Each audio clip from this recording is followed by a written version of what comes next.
Olá pessoal, tudo bem? Sejam bem-vindos para mais uma aula de Fisiologia Vegetal. Hoje nós vamos falar sobre fitocromos e fotomorfogênese em plantas. Hoje eu estou até de vermelho porque eu gosto muito de comer carne. Não, não é.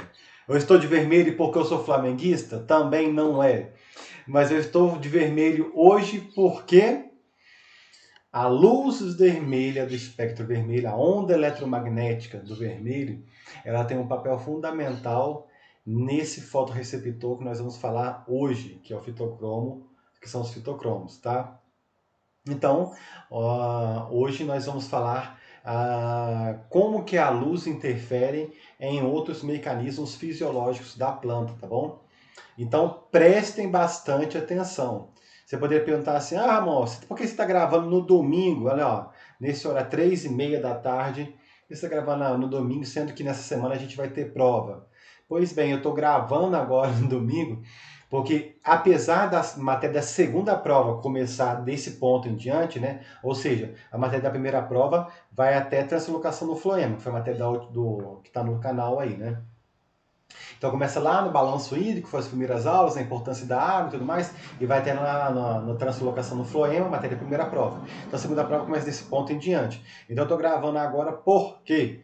Porque apesar dessa matéria estar somente prevista no cronograma na outra semana, como essa semana tem a prova de vocês, eu provavelmente vou ficar muito tempo corrigindo a prova de vocês e a prova das outras turmas também, que acabou acumulando. Então vai ter a prova da turma de melhoramento, a prova da turma de vocês que é fisiologia, tem a prova de fitotecnia, então tem um monte de prova e trabalho para corrigir. Então aproveitei para gravar agora, mesmo sendo domingo, a gravar agora, aproveitando que não tem ninguém aqui em casa, que minhas filhas estão lá fazendo bagunça na casa dos meus pais, então eu estou aproveitando para gravar agora, que tem a certa tranquilidade, que tá só os pássaros cantando ali fora ali. Então, por isso que eu estou gravando agora. Então, preste bastante atenção. Essa matéria, criatura, é só da segunda prova, tá bom? É dessa segunda prova, vou começar aqui em diante, tá bom? Beleza? Então, não se desespere. Por que eu tô falando não se desespere? Tem certeza que vai ser um desesperado, já vai pensar que essa matéria vai cair na prova, nem vai olhar o cronograma, e tá lá no cronograma. E vai chegar lá, não vai saber onde que é, então já estou te avisando, ou você desesperado ou desesperado, que daqui é a segunda prova, tá? Então preste bastante atenção quando você for estudar aí. Porque eu estou vendo lá no YouTube, lá, tem como, no meu estúdio, tem como eu visualizar quem já está, o número de acessos, né, de determinados vídeos. E estou vendo que a maioria não assistiu ainda os vídeos lá de carboxilação e translocação no floema, e a prova é terça-feira, né? Então, vamos ver o que vai dar. Apesar de ter essa revisãozinha que a gente vai... Revisão não, a aula de tirar dúvidas, né? Antes da prova, que igual a gente comentou lá, a gente combinou no WhatsApp, né? Eu, se fosse você, já estaria estudando antes, porque é bastante conteúdo para essa primeira prova, né? Para a primeira e na segunda também, né? Mas enfim, às vezes vocês são gênios, né, tem memória fotográfica, e eu não tenho. Eu tenho que estudar várias vezes a mesma coisa. Eu tenho limitação gravíssima. Eu sou muito bom para número, mas assim para decorar eu sou ruim. Por isso que eu fiz meu mestrado e doutorado, né, mais tarde, doutorado em estatística e genética quantitativa, que é muito cálculo, eu adoro cálculo. Mas enfim, voltando então para o conteúdo dessa aula, finalmente, depois de quase 3 minutos de embromação. Eu fico olhando toda hora ali no OBS Studio para ver se está dando certo a minha gravação, tá, pessoal? Eu não sou autista, não, porque às vezes eu fico com receio de não estar gravando certo. E já aconteceu de 2 vezes eu estar gravando, pensando que está gravando, e por algum motivo o OBS Studio travou ali. E eu tive que gravar as aulas tudo de novo. Então, para não acontecer esse desgosto, de vez em sempre eu vou olhar ali na telinha para ver do meu notebook para ver se está gravando. Porque os dois monitores que eu acho mais fácil de gravar a aula assim, tá bom? Então, sem mais delongas, vamos para o assunto de hoje: fitocromos e fotomorfogênese em plantas. Opa! Aí, deixa eu colocar aqui, mudar o esqueminha do ponteiro, que é mais interessante visualizar assim, né? Assim vocês conseguem visualizar melhor. Pessoal, então vamos lá. Até o presente momento, nós falamos da luz, da sua fundamental importância, né? Porque, na verdade, a vida na Terra só existe devido à luz. A gente deixou isso bem claro nas aulas de fotossíntese. Porque, imagina, Nós estamos aqui conversando, nós não, na verdade é um monólogo, né? Eu estou falando com vocês aqui e nessa fala eu estou gastando energia. Mas eu tive que adquirir essa energia através da minha alimentação para me manter vivo. Veio de animais, veio das plantas, né? E essa energia que passa por esse ciclo no ecossistema, ela é oriunda do Sol. Então, na verdade, a luz emanada do Sol chega aqui no planeta Terra. Os organismos fotossintetizantes, dentre eles as plantas, convertem essa onda eletromagnética, que é uma onda física, uma energia física, que vem em pacotes denominados fótons, vocês lembram? Cada fóton com seu respectivo comprimento de onda, né? Cada comprimento de onda tem o seu fóton. E esses fótons, né, esses pacotes de energia que tem cada comprimento de onda diferente, eles são responsáveis por produzir, né, a fotólise da água, a gente falou nas reações luminosas, né? Nós falamos também como esses fótons excitam as moléculas de clorofila e dessa forma ocorre a cadeia de transporte de elétrons, né, gerando ATP e NADPH. Nós falamos tudo isso nas reações luminosas, né? E aí depois das reações luminosas nós vimos como o NADPH, o ATP eram utilizados na fase posterior, que é as reações de carboxilação, para a fixação do dióxido de carbono em moléculas de gliceraldeído 3-fosfato ou moléculas de dihidroxiacetona fosfato. Vocês lembram que elas eram intercambiáveis, né, de acordo com as enzimas ali. Com a enzima que fazia essa reação de converter uma noutra. Porque, na verdade, era uma molécula cujo esqueleto de carbono era composto por 3 carbonos. Por isso que a gente falou que eram plantas de ciclo C3. Quando a primeira molécula estava formada durante o processo de fotossíntese, eram elas, nesse caso, do ciclo de Calvin, vocês lembram que a gente comentou, né? Calvin-Benson. Mas a ideia, a gente falou das plantas C4, falamos das plantas cânhamo, vou ficar falando disso de novo, porque isso é matéria da última prova, perdão, da última aula, da penúltima aula, que são as reações de carboxilação, né? E a matéria da prova, que cai na terça-feira agora. Mas enfim, então a gente viu a importância da luz para sintetizar mais tarde carboidratos, né? Principalmente nas moléculas de grãos, né, grânulos de amido, se for no cloroplasto, ou também poderia ser utilizado para a síntese de sacarose, né? Então a gente comentou isso nas reações de carboxilação, e eu voltei até a comentar isso também nas aulas de translocação no floema. Quem já assistiu aí já vai rememorar isso. Mas, então, a luz ela tem essa finalidade, né, que seria a síntese de carboidratos, tá? Bem, esse processo, então, é conhecido como, nós já dissemos aqui, fotossíntese, né? Mas, contudo, porém, entretanto, todavia, a luz ela é muito mais importante, né, para outros processos que vão além da fotossíntese também, né? Esses outros vários processos que a luz está diretamente relacionada, né, são denominados fotorrespostas, tá? E aí nós evidenciamos algumas delas para vocês. Primeiro, quando a luz influencia no processo de germinação. Quando a luz é o sinal para que desencadeie o processo de germinação, é chamado de fotoblastia. Quando a luz proporciona mudanças fenotípicas, lembra lá do ensino médio? Vocês vão ver isso de novo com o papai aqui, ó, lá em genética. Espera, daqui a pouco a gente vai ver isso em genética, no semestre que vem. E se Deus quiser vai ser com aula presencial. Não tô doido para botar aula presencial. Porque a aula presencial é muito mais emocionante do que a aula virtual. Mas eu tô falando sério, porque eu prefiro a aula presencial mesmo. Não sei vocês, eu prefiro. Mas se Deus quiser, o ano que vem a gente vai estar lá, todo mundo junto, em genética.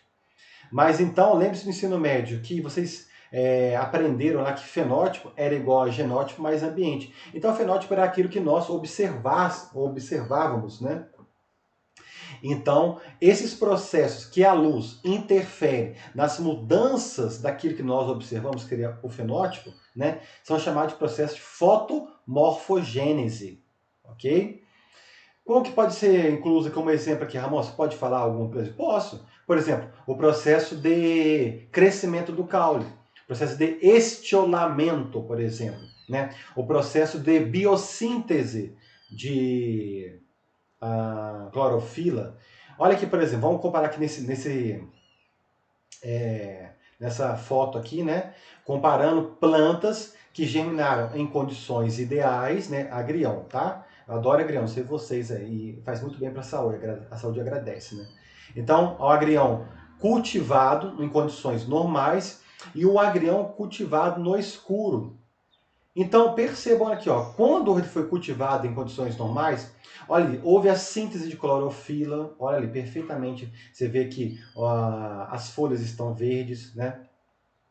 Perceba que olha o comprimento do caule, né? Então, olha aqui, olha a diferença do comprimento do caule. Então, esse aqui, o caule cresceu em demasia. Esse processo em crescer demais, em excesso, né? Nós denominamos como estiolamento. E o estiolamento também é importante em várias outras culturas, como por exemplo a minha queridinha, o milho, né? Por quê? Se a planta ela cresce demais o caule dela e ela não tem sustentação suficiente em termos de lignificação, né, de outros processos de endurecimento do caule, ela ela pode promover a queda da planta, né? Então olha só como que ela cresce muito mais o caule dela, né? Percebam? Então crescendo muito mais o caule dela nas condições de escuro, porque aqui foi cultivado no escuro e aqui foi cultivado em condições normais. Percebam que também o formato da folha, o formato, olha como tem um formato muito mais amplo, né? E aqui tem o formato da folha como se fosse muito mais estreito, né? Então você vê que o limbo foliar, ele também é alterado, né? O formato da folha, né? Então tem um limbo foliar mais amplo enquanto em condições normais, enquanto o outro, em condições de escuro, o limbo foliar ele é menor, são folhas menores, né? Então isso tudo aqui, a gente percebeu que nós relatamos para vocês aqui, ó, fotomorfogênese são todos esses processos em que a luz alterou o fenótipo da planta, né? Vocês viram que eu acabei de elencar vários para vocês aqui, né? E aqui vocês viram que é o contrário, o escuro desencadeou outros fenótipos, né? Então, perceba, tem fotomorfogênese, mas também tem o contrário dele, que nós vamos ver daqui a pouco, nos próximos slides, né? Só queria chamar a atenção para vocês, guardem no coração isso aí, ó. Que aqui é o fotomorfogênese, onde a luz desencadeou, né? Processo de formação de genes, né? De criação de formas, né? E aqui também, né? Onde teve a ausência da luz, é um outro nome. Então, foto é luz. Vamos ver se vocês vão ser espertos, vão encontrar aí no YouTube, na internet, será, whatever, onde vocês vão encontrar o que seria o contrário do foto. Vamos ver se vocês vão encontrar aí. Se vocês souberem, depois vocês colocam nos comentários aí. Mas depois a gente vai falar na frente, nos slides aí na frente, tá? Então, essa é outro tipo de fotorresposta.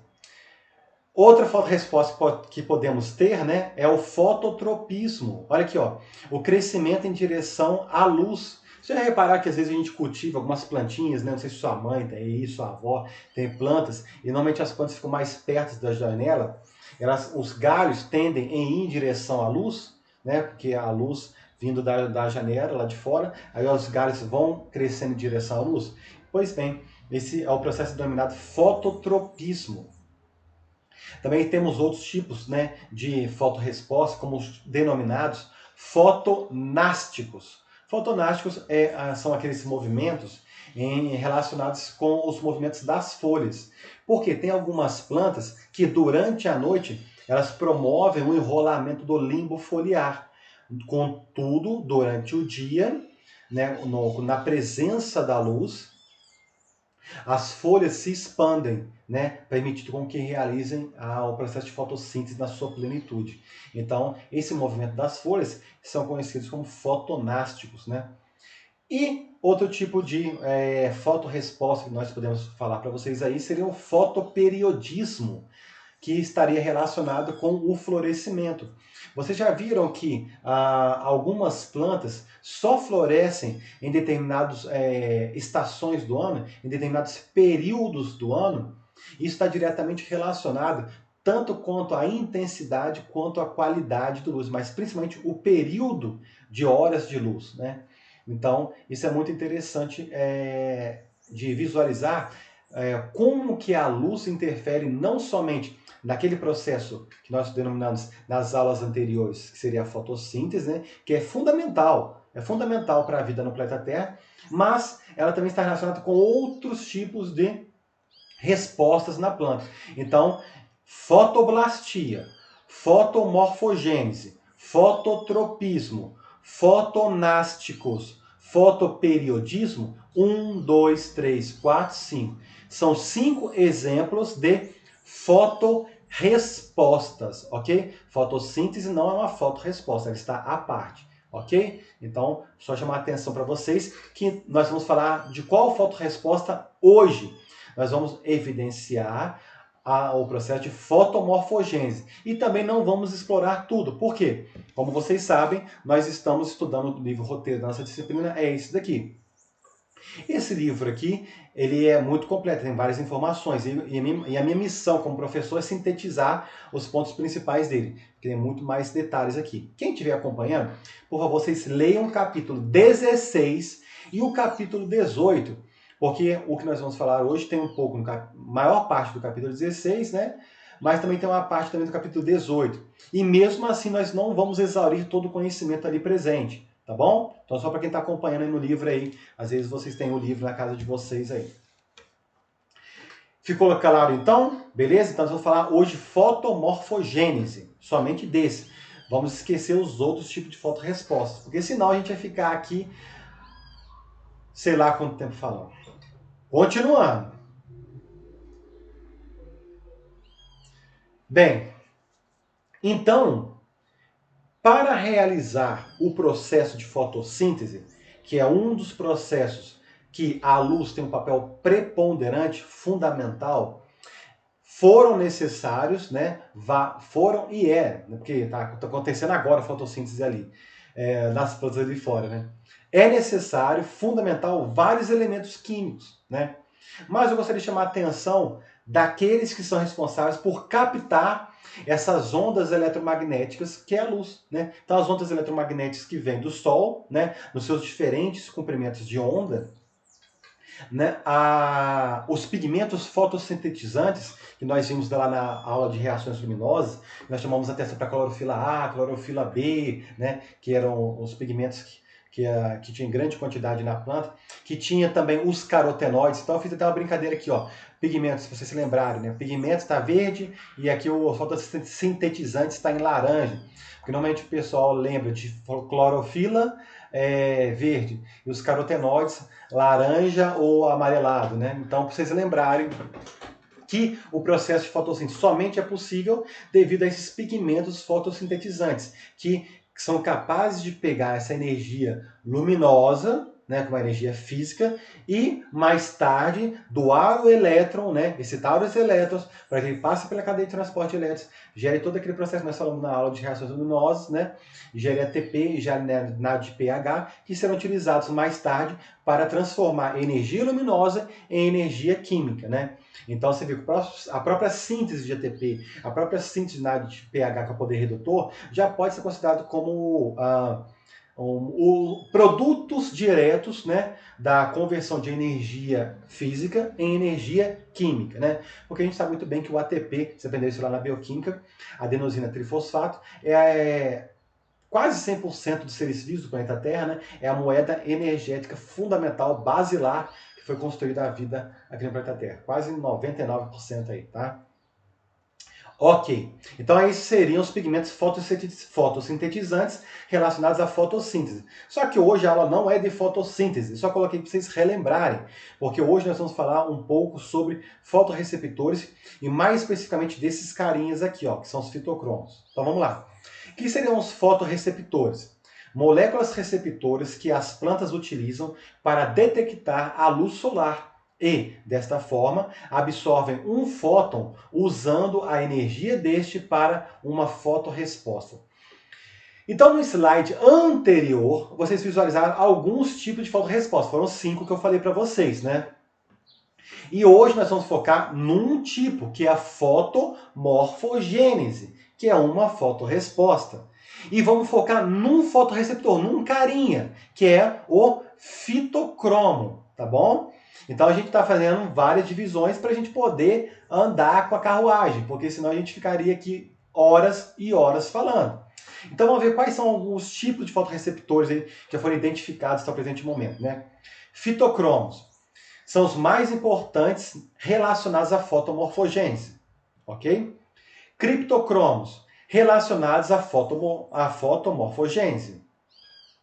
Fototropinas relacionado ao fototropismo, movimentos dos cloroplastos e estômatos. Família Zeitlupe. Me ajuda quem sabe falar em alemão, porque eu acho que é assim que se pronuncia. Zeitlupe. Que é a família ZTL, que foi mais fácil aí, né? Que significa do alemão é câmera lenta. Não sei por que câmera lenta, né? Se alguém souber, por favor, me fala aí por que câmera lenta. Mas enfim, que está relacionado com a percepção do comprimento do dia e ritmos circadianos. O que, amor? Ritmos circadianos? Sim. As plantas, assim como você, temos, né? Que eu também tenho, ciclos circadianos acontecendo em nosso organismo nesse exato momento. É óbvio que o que está sendo expresso na planta durante o dia e a noite são respostas bioquímicas diferentes de nós, seres humanos. Mas você querendo ou não, ele existe. E é igual à gravidade. Você querendo ou não aceitando a gravidade, ela existe, né? E você, brincadeira, você querendo ou não aceitando Deus, ele existe também. Então, tem coisas que existem, ou você entende, ou você aceita. Ou você ignora, se revolta, né? Porque são várias opções, né? Esse é o bonito da nossa vida, que são várias opções, né? Que são várias opções, são vários caminhos. É o multiverso, né? São várias respostas diferentes, né? Com resultados diferentes aí. Mas os ciclos circadianos ele acontece em você, por isso que às vezes você dorme muito tarde, né? E aí não tem produção suficiente de melatonina, por exemplo, no seu organismo, porque você foi dormir tarde demais, porque você estava desperto no momento em que deveria estar acontecendo a síntese de melatonina e você ficar repousado e no outro dia não ficar tão acabado. É lógico que eu sei que tem pessoas que trabalham à noite, eu estou explicando por que você fica tão acabado à noite. Ou então tem aqueles que ficam vagabundando mesmo, né? Ficar bebedeira, fica passeando, né? Mas eu também estou aqui para julgar ninguém, cada um faz o que quiser, porque eu já fiz muito isso também na minha graduação, até o segundo período, né? Depois até conto, essas coisas a gente não pode colocar nem no YouTube, né? Essas bagunças que a gente fazia na graduação. Mas depois a gente vira a gente, você vai entendendo como funciona a vida, e aí você vai percebendo que algumas condutas são inadequadas se você quiser ser uma pessoa verdadeiramente feliz, né? Mas depois a gente fala isso mais pessoalmente, né? No semestre que vem, na aula de genética, a gente fala sobre isso, tá? Mas porque eu não posso contar meus podres ao vivo, né? Senão eu desmoralizo, né? Mas então, voltando aqui, ó, família Zeitlupe, né, do alemão, que eu não sei se é assim que pronuncia, vocês me ajudem depois, quem fala alemão aí.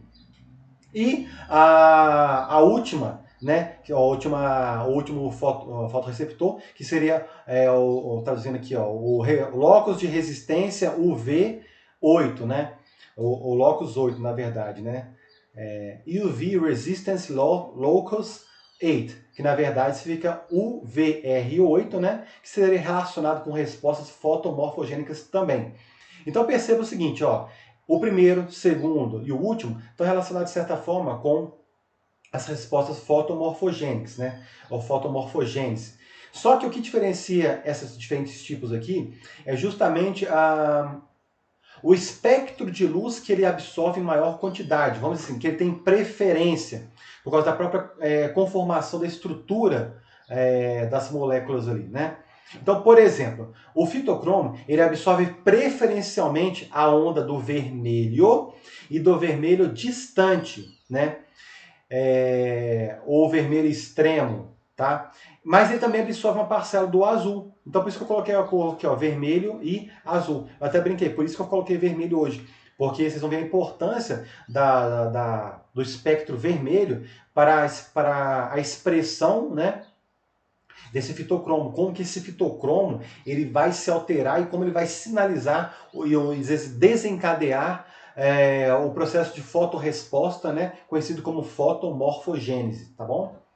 E aí temos os criptocromos, as fototropinas e a família Zeitlupe, eles fazem, de preferência, eles absorvem o espectro do azul e do do UVA e do UVA. Enquanto que o último, ele absorve o espectro preferencialmente do UVB. Então você percebe que cada um deles absorve um tipo de espectro em maior quantidade. Vocês lembram que a clorofila A, a clorofila B, né, assim como os carotenoides, também tinham espectro máximo de absorção. É o mesmo raciocínio aqui. Né? Vocês lembram da aula? Vocês se esqueceram, né? É só olhar na aula lá de reações luminosas, que está lá evidenciando para vocês isso daí, tá? Mas a ideia aqui é basicamente a mesma. Então o que seria basicamente aqui, ó?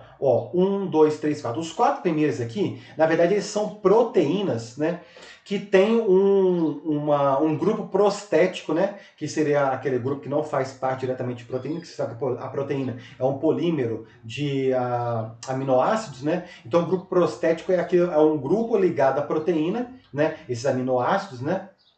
Essa cadeia polipeptídica, que tem alguma função adicional. E nesse caso, esse grupo prostético, né, ele é denominado, no caso dos fotorreceptores, como cromóforo. Cromóforo, ok? Então, nesses 4 primeiros aqui, são proteínas com cromóforos, com esses grupos prostéticos, né? O único que é uma única proteína, então não tem grupo prostético, né? Que não tem, portanto, o cromóforo, é o último aí, tá? Ok? Eu acho que eu falei tudo desse slide, então vamos continuar.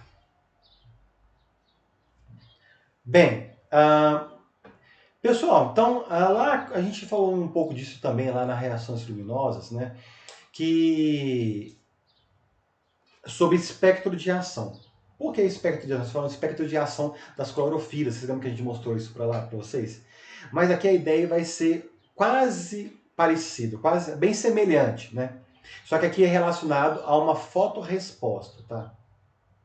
O que seria o espectro de ação? O espectro de ação descreve uma especificidade do comprimento de onda, de uma resposta biológica à luz. Vamos lá então, traduzindo isso aqui. No início das pesquisas como que a luz influenciava no desenvolvimento das plantas, na fotomorfogênese das plantas, né? Visualizou-se que era muito difícil tentar discriminar o quanto a luz poderia influenciar determinado tipo de resposta num dado fotorreceptor. Por exemplo, a luz tal no fotorreceptor, a luz tal no comprimento tal. Será que ela vai influenciar mais o criptocromo? Será que ela vai influenciar mais no fitocromo? Será que ela vai influenciar mais na clorofila? Então, por essa dificuldade, né? Vamos pegar esse exemplo aqui, eu acho que eu estou viajando demais, eu vou ser mais objetivo, eu acho que vai ser mais pragmático aqui. Olha aqui, vamos pegar esse exemplo aqui, ó. Germinação de sementes de alface, tá? Olha aqui, tá no escuro, tá? Então você vê que praticamente não teve germinação, tá? Então vocês lembram que a germinação é um processo desencadeado pela luz, vocês lembram lá, né? E aí, olha aqui, ó, induziu a onda eletromagnética no comprimento do vermelho, tá vendo? E germinou a galerinha tudo praticamente ali. Só que depois você tratou o vermelho com o vermelho distante. Aí quando tratou com o vermelho distante, olha o que aconteceu. Quase não germinou. E aí depois veio de novo, vermelho, vermelho distante e vermelho de novo. Então perceberam que germinou quase tudo? E olha o último aqui, ó, vermelho, vermelho distante, vermelho e vermelho distante. E quase não germinou. Então o que eles perceberam? Que era muito mais fácil estudar o processo de germinação, né, em função do comprimento de onda, né, da resposta, da fotorresposta da planta, em função do comprimento de onda, meio que ignorando quais seriam os fotorreceptores relacionados, num primeiro momento, àquele tipo de resposta da planta, da fotorresposta.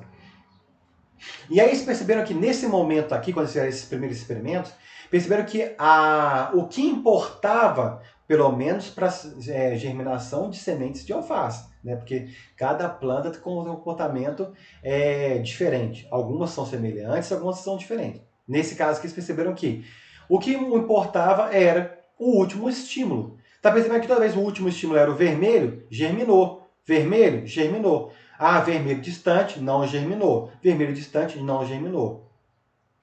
Quais eram os fotorreceptores ali relacionados? Criptocromos? Fitocromos? Clorofila? Às vezes todos estavam interagindo ali de uma forma direta ou indireta. Mas então eles perceberam que seria muito mais interessante, né, você estudar o comportamento em função das ondas ali expostas, as ondas eletromagnéticas, ou seja, em função do comportamento, do comprimento de onda, e ver qual que seria a resposta da planta, a fotorresposta dela. Nesse caso aqui, está vendo que a estimulação foi máxima da germinação, tá vendo? No comprimento de onda mais ou menos dos 660. Beleza? Então, do vermelho. Isso seria a fotorresposta, o espectro de ação, né, para a estimulação da germinação.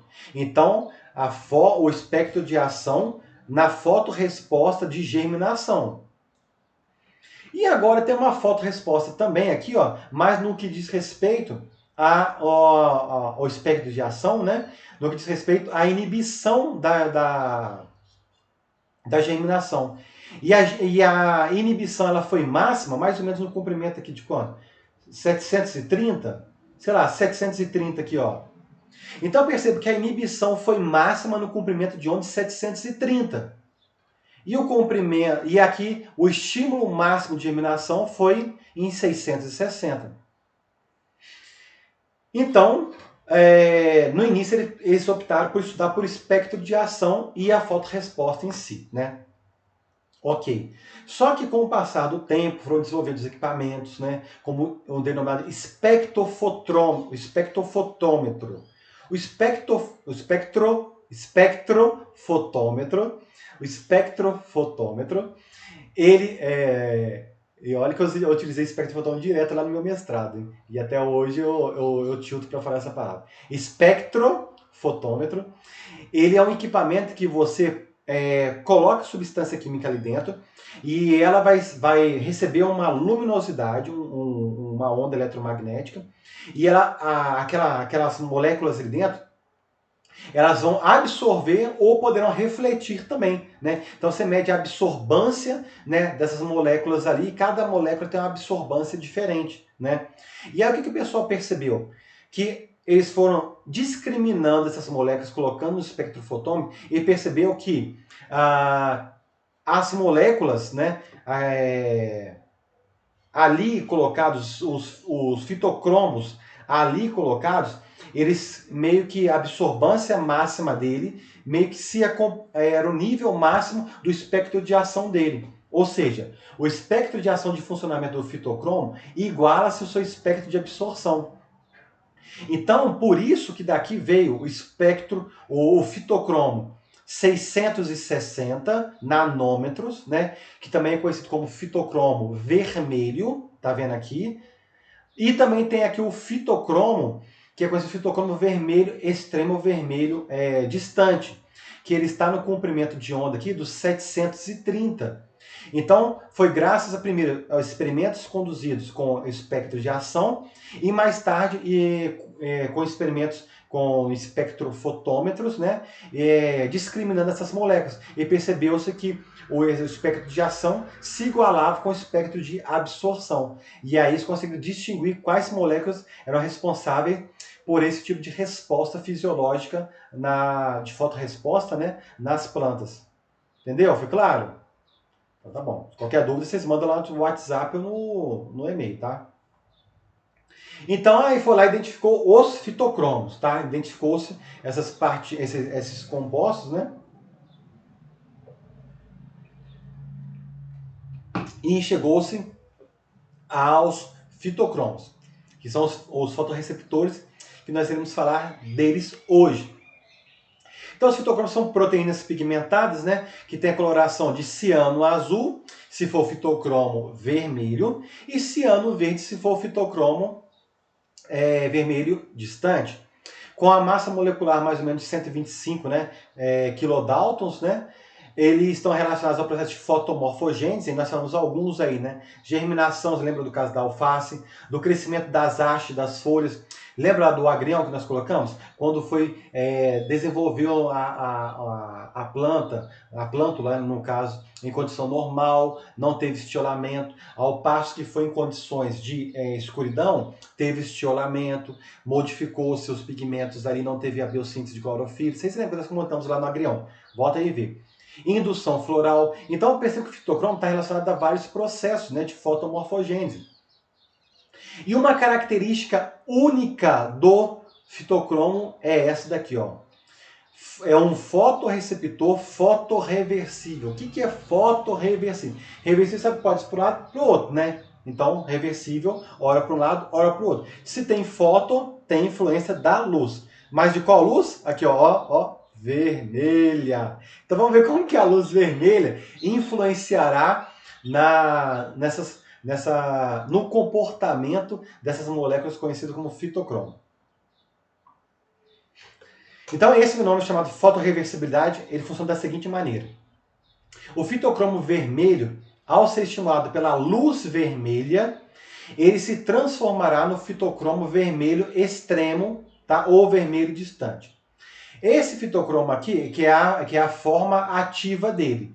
Uma vez sendo ativo, né, ele vai ser utilizado na rota metabólica lá, e ele pode ser mais tarde destruído. Tá? Então ele pode ser destruído não somente na forma após ser utilizado, ou também antes de ser utilizado. Tudo vai depender segundo a demanda da célula naquele instante. E esse fitocromo vermelho distante, ele pode se converter novamente no fitocromo vermelho de duas maneiras. Uma maneira lenta, que seria a reversão no escuro, né?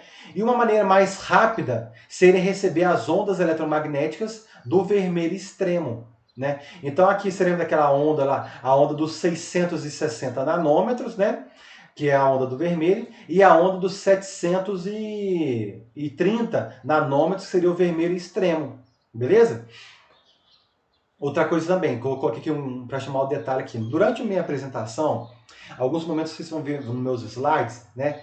Que você vai ver a simbologia PR e PFR. Que na verdade uma coisa é igual a outra, só que aqui está no inglês. Como o livro ele foi traduzido do inglês, então tem muitas terminologias que o tradutor optou por deixar a simbologia original, né? Então aqui é o fitocromo vermelho, que é igual a photochrome red. Então assim, fitocromo vermelho. Fitocromo vermelho extremo ou vermelho distante. Então photocromo far red. Photocromo far red, né? Então fitocromo vermelho distante, porque no inglês você troca, né? A qualidade ela vem antes o adjetivo vem antes do substantivo. Então aqui, eu estou colocando chamando essa atenção aqui, porque lá na frente vai ter alguns momentos que vai falar, Ramon, o que é negócio de PR aqui, PFR? É por causa que peguei os slides, as figuras aqui do livro, então só para chamar a atenção que quando eu falo fitocromo vermelho é a mesma coisa, e fitocromo vermelho distante é a mesma coisa, tá bom? Só para chamar essa atenção aí, para não ter dúvidas lá na frente.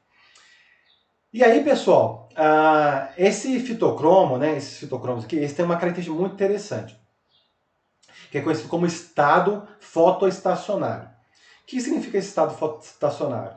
Significa o seguinte, lá na célula, né, tanto no citosol quanto lá no núcleo, tem um pool lá, tem aquela mistura lá de fitocromos ali, né, que estão boiando ali, literalmente estão boiando ali no citosol ou no núcleo lá, né, no nucleoplasma, no citosol ou no nucleoplasma. Aí o que acontece? Se esse fitocromo ele receber 100% de luz vermelha, por incrível que você pense, poderia pensar assim, então quer dizer que vai receber 100% de luz vermelha, então todos os fitocromo vermelho vai se transformar no fitocromo vermelho escuro, vermelho distante, ou vermelho extremo. Aí a resposta é não. Por mais que você utilize, que transforme 100% só da luz vermelha, daquele pool, daquela mistura de fitocromos, vai atingir um nível máximo de 88% daqueles fitocromos serão do vermelho distante e 12% serão do fitocromo vermelho. E o contrário, se você pegar aquele pool lá de fitocromos e incidir sobre eles a radiação do vermelho extremo, 100% de vermelho extremo, né? Então o que vai sintetizar? Vai sintetizar 98% de vermelho, fitocromo vermelho, né? E 2% de fitocromo vermelho distante. Então isso daqui é importante por causa de algumas respostas que nós vamos ver daqui para frente do fitocromo aí, tá? Mas perceba essas relações aqui para vocês entenderem algumas respostas que vão acontecer lá na frente, que eu vou chamar a atenção de novo, tá bom? Mas eu tô chamando a atenção agora para depois vocês relembrarem com maior facilidade no momento oportuno. Então, pessoal, olha aqui, ó. Esses fitocromos, né, eles já foram identificados até o momento 5 tipos diferentes, tá vendo? Então percebam que cada um desses daqui, ele é codificado por um alelo diferente. Então nós temos o gene relacionado à formação da apoproteína, né? E cada gene desse ele tem uma forma alélica. Lembra lá do ensino médio que vocês aprenderam o seguinte, tinha o gene A e a forma alélica Azão e a forma alélica Azinho? Pois bem, aqui é algo mais ou menos semelhante. Só que aqui ele tem 5 formas alélicas. Ele tem o A, o B, o C, o D e o E. Então, o gene responsável pelo fitocromo, né, ele tem 5 formas alélicas, tá bom? E aí, cada forma alérica dessa, portanto, produzirá um RNA mensageiro respectivo, tá bom? E aí, esses daqui vão produzir a apoproteína, hormônio ali. Né? Então ela vai produzir o mensageiro, o processo de transcrição, aí depois esse mensageiro vai para o processo de tradução, a tradução produz a proteína. E tem os genes do cromóforo, sendo que o cromóforo seria aquele grupo prostético, né? E aquele grupo prostético ele está relacionado com a captação do fóton. Então, vai produzir aqui o mensageiro, vai produzir as substâncias químicas dali, como a gente falou sobre elas, né? Então, vai realizar a biossíntese desse cromóforo, que na verdade é uma rota alternativa, né? Uma sub-rota, se posso dizer assim, a partir de grupos M, né? Então, grupos M seriam então, um grupo M também na clorofila, né? E aí, essa biossíntese desse cromóforo, ela é feita lá no plastídio. E aí do plastídio ele volta lá no citosol, né? E é unido o cromóforo à apoproteína, formando a holoproteína. Que aí nesse caso seria o fitocromo vermelho. O fitocromo vermelho recebendo a radiação vermelha se transforma no fitocromo vermelho distante, né? Ou vermelho extremo. Esse daqui recebendo a radiação do vermelho extremo, ele se transforma no vermelho normal. Então, esse processo de ir e vir, né, seria a fotorreversibilidade que nós vimos no slide anterior. E esse daqui, que é o fitocromo vermelho distante, né, o fitocromo extremo, né, vermelho extremo, ele que vai ter uma ação fisiológica e vai desencadear as fotorrespostas que nós elencamos lá no início da aula, aqueles 5 tipos de fotorrespostas lá. Ok? Então tá. Bem, nós falamos então dos fitocromos, né? De como a luz interfere neles, né? E altera a sua estrutura. Mas nós não falamos objetivamente para vocês qual que seria o local. Então vamos lá. Aqui nesse slide fica mais fácil vocês entenderem. Perceba que esse daqui é o fitocromo. Qual fitocromo que é esse daqui? É o fitocromo 660 nanômetros, ou também o fitocromo aqui, ó, photochrome red, né? Então, assim, o fotocromo vermelho, perdão, fitocromo vermelho. Então, photochrome red, então fitocromo vermelho, que é o 660 diz respeito ao comprimento da onda eletromagnética que é do vermelho, vocês lembram, né? Então, aqui, ó, olha aqui a estrutura dele aqui, ó.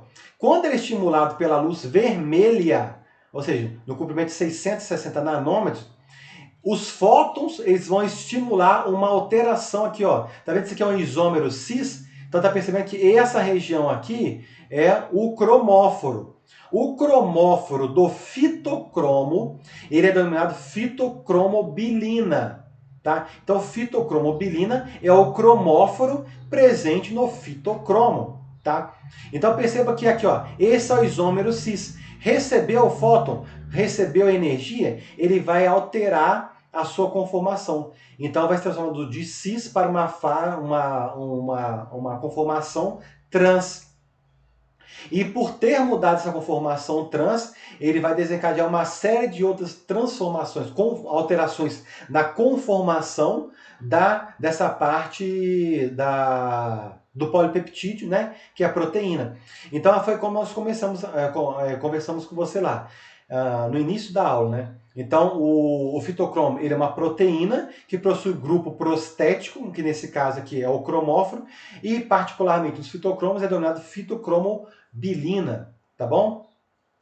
E aí, esse fitocromo, que é o photochrome far red, que seria o fitocromo vermelho distante, ele, ao receber radiação no vermelho distante, ele retorna para a sua conformação cis. Então, por isso que ele é fotorreversível. Tá vendo que, dependendo da luz ali incidente, né, ele pode assumir tanto a conformação cis quanto a conformação trans. E essa alteração parece ser pequena, mas ela vai alterar toda a estrutura dessa parte do polipeptídeo também. Perceba aqui nessa figura ao lado aqui. Lembra que nós comentamos que lá dentro do plastídeo que era sintetizado o cromóforo. Aqui, ó, a fitocromobilina. Tá vendo? A fitocromobilina é o cromóforo dos fitocromos. Então ela foi sintetizada lá no plastídeo, né? E aí ela foi e uniu-se ao fitocromo. Perceba que tem um negócio PAS, GAF, FI, PRD, HKRD, isso aqui tudo é nome de domínios, tá? São nomes de domínios de proteínas. Eu não vou ficar falando disso daqui porque eu não cobro isso na hora da prova. Eu só quero que vocês entendam o processo, como é que funciona. Então, uma vez associado esse cromóforo a esse polipeptídeo, né? Então perceba que esse lado aqui é igual a esse lado aqui, tá vendo? Então, na verdade, essa proteína é um dímero. Vocês já aprenderam isso lá na bioquímica. Então, esse dímero aqui, ao receber esse cromóforo, ele fica apto, né,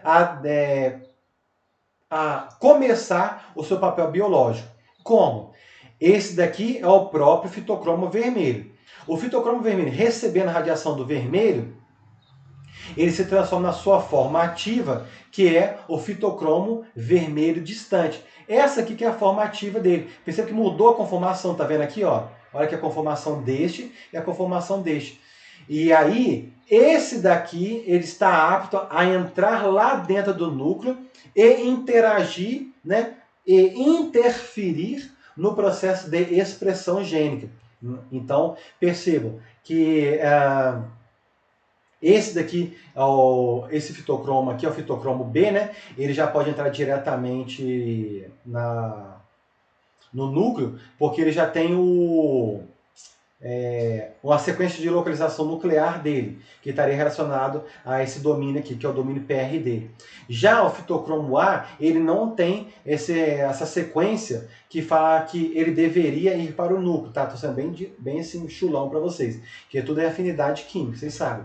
Então, o fitocromo A, ele necessita de outro sinalizador, isso seria o FHY1, para orientar a entrada desse fitocromo vermelho distante, que é o fitocromo A, né, vermelho distante, para desencadear os processos de expressão, de regulação da expressão gênica, porque ele pode tanto promover a expressão gênica quanto silenciar a expressão gênica, tá? Eu não vou entrar muito detalhes daqui não, porque na aula de genética eu vou falar isso para vocês. Inclusive no vídeo no canal aí, na minha aula de genética, se vocês quiserem acompanhar aí, na aula de... gente, dogma central da biologia molecular, eu falo um pouco de expressão gênica. Eu não falo de silenciamento gênico, porque silenciamento gênico fala em biotecnologia. Mas da parte de expressão gênica, quem quiser entender um pouco mais do que a gente está falando aqui, é só olhar a aula no canal que já está aí, tá? No meu canal, que na playlist de genética, já está lá dogma central da biologia molecular, que eu falo sobre o processo de expressão gênica, tá? Que vai lá falar da transcrição, fala da tradução e de como de uma informação do DNA converte numa expressão fenotípica, tá? Lá nessa aula vocês podem ver maiores detalhes lá. Mas como agora não é aula de genética, eu não vou ficar falando muito daqui não. Então, essa seria a estrutura química, né, do fitocromo. Entenderam? Beleza? Então, vamos prosseguir, que nós temos muita coisa para falar ainda. Vou tentar ser mais rápido, vamos ver se eu consigo. Então, entendido como é a estrutura química desse fitocromo, né, a resposta desse fitocromo ela pode ser uma grande classificação genérica em eles podem atuar em eventos bioquímicos de uma forma rápida ou pode ocasionar mudanças morfológicas de uma forma mais lenta, né? E esses dois tipos de resposta, eles estão também, de uma certa forma, correlacionados, né, com esses eventos denominados período de atraso, ou lag time, né? Quem joga joguinho online aí, ó, fala assim, ó, não sei se já viram isso, né? Ah, tá com lag, porque demora a responder. Você vai, clica lá no teclado lá e na hora que tá aparecendo na tela demora, né? Seria mais ou menos isso. Tá com lag, é mais ou menos aqui a mesma coisa. O período de atraso, daqui a pouco a gente fala sobre isso, né? E seria o tempo de escape da fotorreversibilidade. Qual que seria um e o outro? O período de atraso, ou lag time, lembre-se, é o atraso, né? Lembra do videogame lá, do joguinho, que é a mesma coisa aqui. É mais ou menos o seguinte, veio a onda eletromagnética do vermelho, alterou o fitocromo vermelho e transformou em fitocromo vermelho distante, beleza? Daquele momento que transformou, e a partir daquele momento que transforma, até aquele momento que eu, de fato, mensuro eu avalio aquela alteração, ele tem um período, né? Não quer dizer, vem a radiação, pum, pá, já transformou, já veio a avaliação fenotípica lá. Não, não é assim que funciona não, criatura. Isso depende de cada característica, depende de cada espécie. Por exemplo, tem espécies que você estimulou com o vermelho, aí produziu o fitocromo vermelho distante. O fitocromo vermelho distante rapidamente já promove o processo contrário do estiolhamento, que seria o desestiolamento, em questão de minutos. Tem espécie que demora questão de horas, tem espécie que é questão de semanas. Esse período, portanto, que é o do estímulo da radiação, até você visualizar o efeito é chamado de lag, ou seja, é um período de atraso, né? Daquilo que você, da radiação até da observação, tá? Lembra do jogo, vocês vão entender rapidamente isso daí. E o tempo de escape da fotorreversibilidade. Esse tempo de escape aqui significa o seguinte, imagina, como posso dizer para vocês? Vou pegar aquele exemplo lá do estiolhamento, tá? O estiolhamento ele acontece no escuro, não foi? No escuro tem muito fitocromo vermelho, ok? Então, o que vai acontecer? Veio a radiação, né? Veio a radiação... Ah, não, eu acho que melhor antes do estiolhamento, acho que melhor ainda o da semente fica mais claro ainda. Você lembra o exemplo da semente da alface? Acho que é mais fácil de entender por causa das plaquinhas de Petri lá. Você lembra lá das plaquinhas de Petri da alface? Germinou, não germinou, germinou, não germinou. Você lembra? Então aqui vai ficar mais fácil de entender agora o período de escape da fotorreversibilidade. Você estimulou com vermelho. Se estimulou com a luz vermelha, vai acontecer o quê? Vai germinar, né? Mas vocês lembram que se você colocasse num determinado período a luz vermelha escura, não germinava? Então, nesse período em que a lei da fotorreversibilidade está funcionando, ela vai determinar a expressão, ou seja, vai conter a expressão fenotípica. Mas se você exceder determinado momento, aí já era.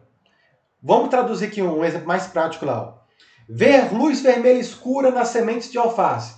Vai germinar todo mundo. Se eu não colocar em 10 minutos a luz vermelha escura, todas vão germinar. Ah, eu coloquei agora a luz vermelha escura em 15 minutos após o estímulo do vermelho. O que vai acontecer? Já era. Já era.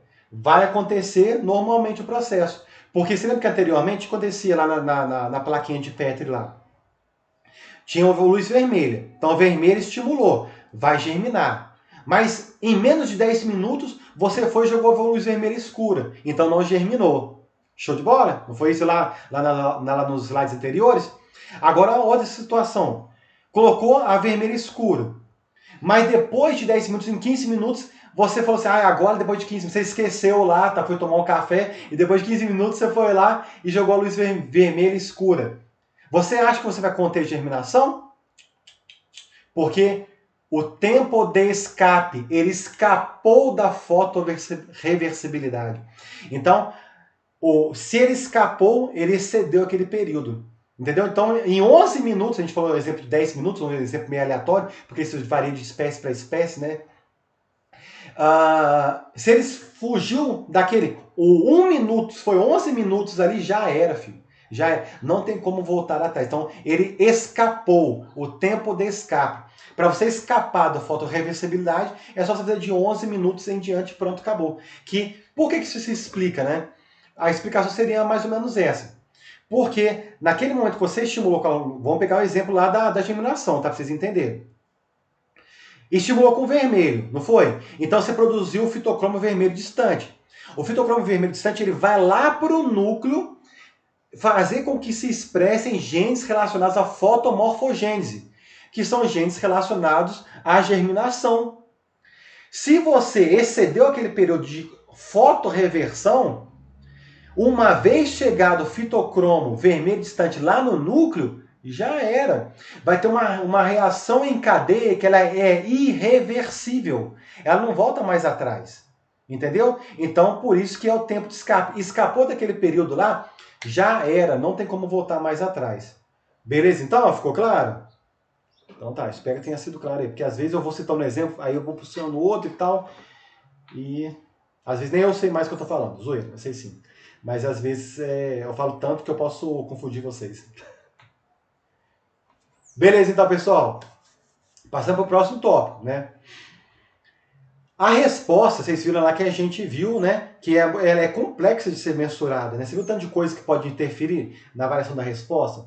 E além daquilo que são do lag time, do período do escape da fotoreversibilidade, tem outras classificações dessas respostas do fitocromo. Então, uma outra classificação que pode ser feita é quanto a quantidade de luz requerida. Então, por exemplo, aqui ó, tem a classificação aqui, ó, respostas à fluência muito baixa, né? Então aqui vem do inglês também, very low fluence response, isso.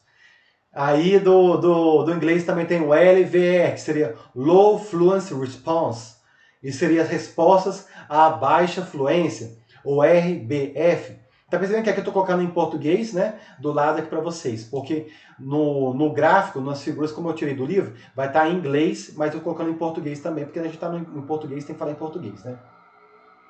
E aqui o HIR, que seria o High Irradiance Response. Na verdade, seriam respostas à irradiância alta. Então, ria. Sorria, meu bem, sorria. Lembra daquela musiquinha lá? Não é da época de vocês? Também não é da minha época, não é da época do meu pai, mas meu pai colocava tanto na minha cabeça quando eu era moleque lá que eu nunca mais esqueci essa música. Eu acordava todo dia às 6 horas da manhã com essa música na minha cabeça. Aí, das músicas da Jovem Guarda. Acho que vocês nem sabem o que é isso. Mas voltando aqui, ó. Perceba que então tem 3 tipos de resposta quanto à quantidade de luz requerida, tá bom? Então vamos entender o que são os pontos principais desse gráfico aqui, pessoal. Olha aqui, ó. A resposta à fluência muito baixa, resposta à fluência baixa e resposta à irradiância alta. Aí você fala, Ramon, mas você está surtado, né? Eu sou meio surtado às vezes, mas agora não. Mas por que você pode pensar isso? Porque aqui fala de fluência, aqui fala de fluência e aqui fala de irradiância. Talvez vocês não se recordem, mas eu vou te ajudar aqui. Ó. O que é fluência? Fluência é concentração de fótons em micromol, concentração de fótons, por unidade de área, que é metro quadrado. Tá? Então, isso daqui é fluência. Agora, e irradiância? Irradiância é concentração de fótons, que é micromol, por unidade de área, por segundo. Então seria o que? Vezes segundo menos 1, que não está aqui, porque aqui é fluência. Então tem diferença aqui. O gráfico aqui está mostrando fluência, porque vocês vão entender o significado daqui da irradiância na minha explicação aqui. Pelo menos eu espero que vocês entendam, né? Se vocês entenderem, vocês perguntem depois. Então vamos lá. Então vamos começar do começo, como dizem, né? Da resposta à fluência muito baixa. Quais características nós vamos observar aqui? Ó? O fenômeno da fotorreversibilidade e o fenômeno da lei da reciprocidade. Da fotorreversibilidade vocês já estão careca de saber, né? Que é aquela capacidade dos fitocromos se interconverterem no vermelho e do vermelho escuro e do vermelho, perdão, vermelho extremo e do vermelho extremo para o vermelho normal, fitocromo vermelho. E aí, além disso, tem uma coisinha nova aqui, ó, chamada lei de reciprocidade. O que significa lei da reciprocidade? Quer dizer o seguinte, tanto nas respostas de muito baixa fluência, da baixa fluência, se você descer um pum, pum, pum, picos de luminosidade, às vezes já é suficiente para desencadear uma resposta da planta. Então, só picos. E, dependendo, às vezes você coloca um pico de maior intensidade, de maior concentração de fótons, mas num período menor, ele já meio que se equivale a outro com concentração de fótons menor, só que se expondo por um período maior. Então, a lei da reciprocidade é como se fosse, é o produto da taxa da fluência. Taxa da fluência é irradiação, tá, pessoal? Taxa da fluência é igual a irradiação. Então, taxa da fluência vezes, tá, ou taxa de fluência, né? Taxa de fluência vezes o tempo de irradiação. Entendeu? Então, reciprocidade é o produto, ou seja, multiplicação de irradiação, que é a taxa de fluência, vezes o tempo de irradiação. Então, eu estou chamando a atenção primeiro para isso, para agora vocês começarem a entender esse gráfico aqui. Então, vamos lá. Resposta à fluência muito baixa. Reciprocidade se aplica não reversível por radiação do vermelho distante. Então, olha só, o que está querendo dizer aqui? Ó? Reciprocidade se aplica. O que é reciprocidade? É a lei que nós acabamos de falar, né? Tanto na lei aqui, ó, de muito baixa fluência quanto a baixa, picos de luminosidade já são suficientes para atender a uma resposta fisiológica mínima na planta para que ela produza o efeito almejado, tá? Essa e essa aqui. Por exemplo, vocês veem aqui, ó, reciprocidade se aplica e reciprocidade se aplica, tá? Que são essas duas aqui. Só que a primeira, ela não é fotorreversível. Por quê? Já a segunda aqui, ela é fotorreversível. Porque, pessoal, nesse daqui que é a resposta à fluência muito baixa, você lembra o estado fotoestacionário que nós comentamos lá no início da aula? Que por mais que você irradiasse aqueles pool de fitocromos com somente luz vermelha extrema, ainda seriam formados 98% de fitocromos vermelhos e 2% de fitocromo vermelho distante. Lembra? Pois bem.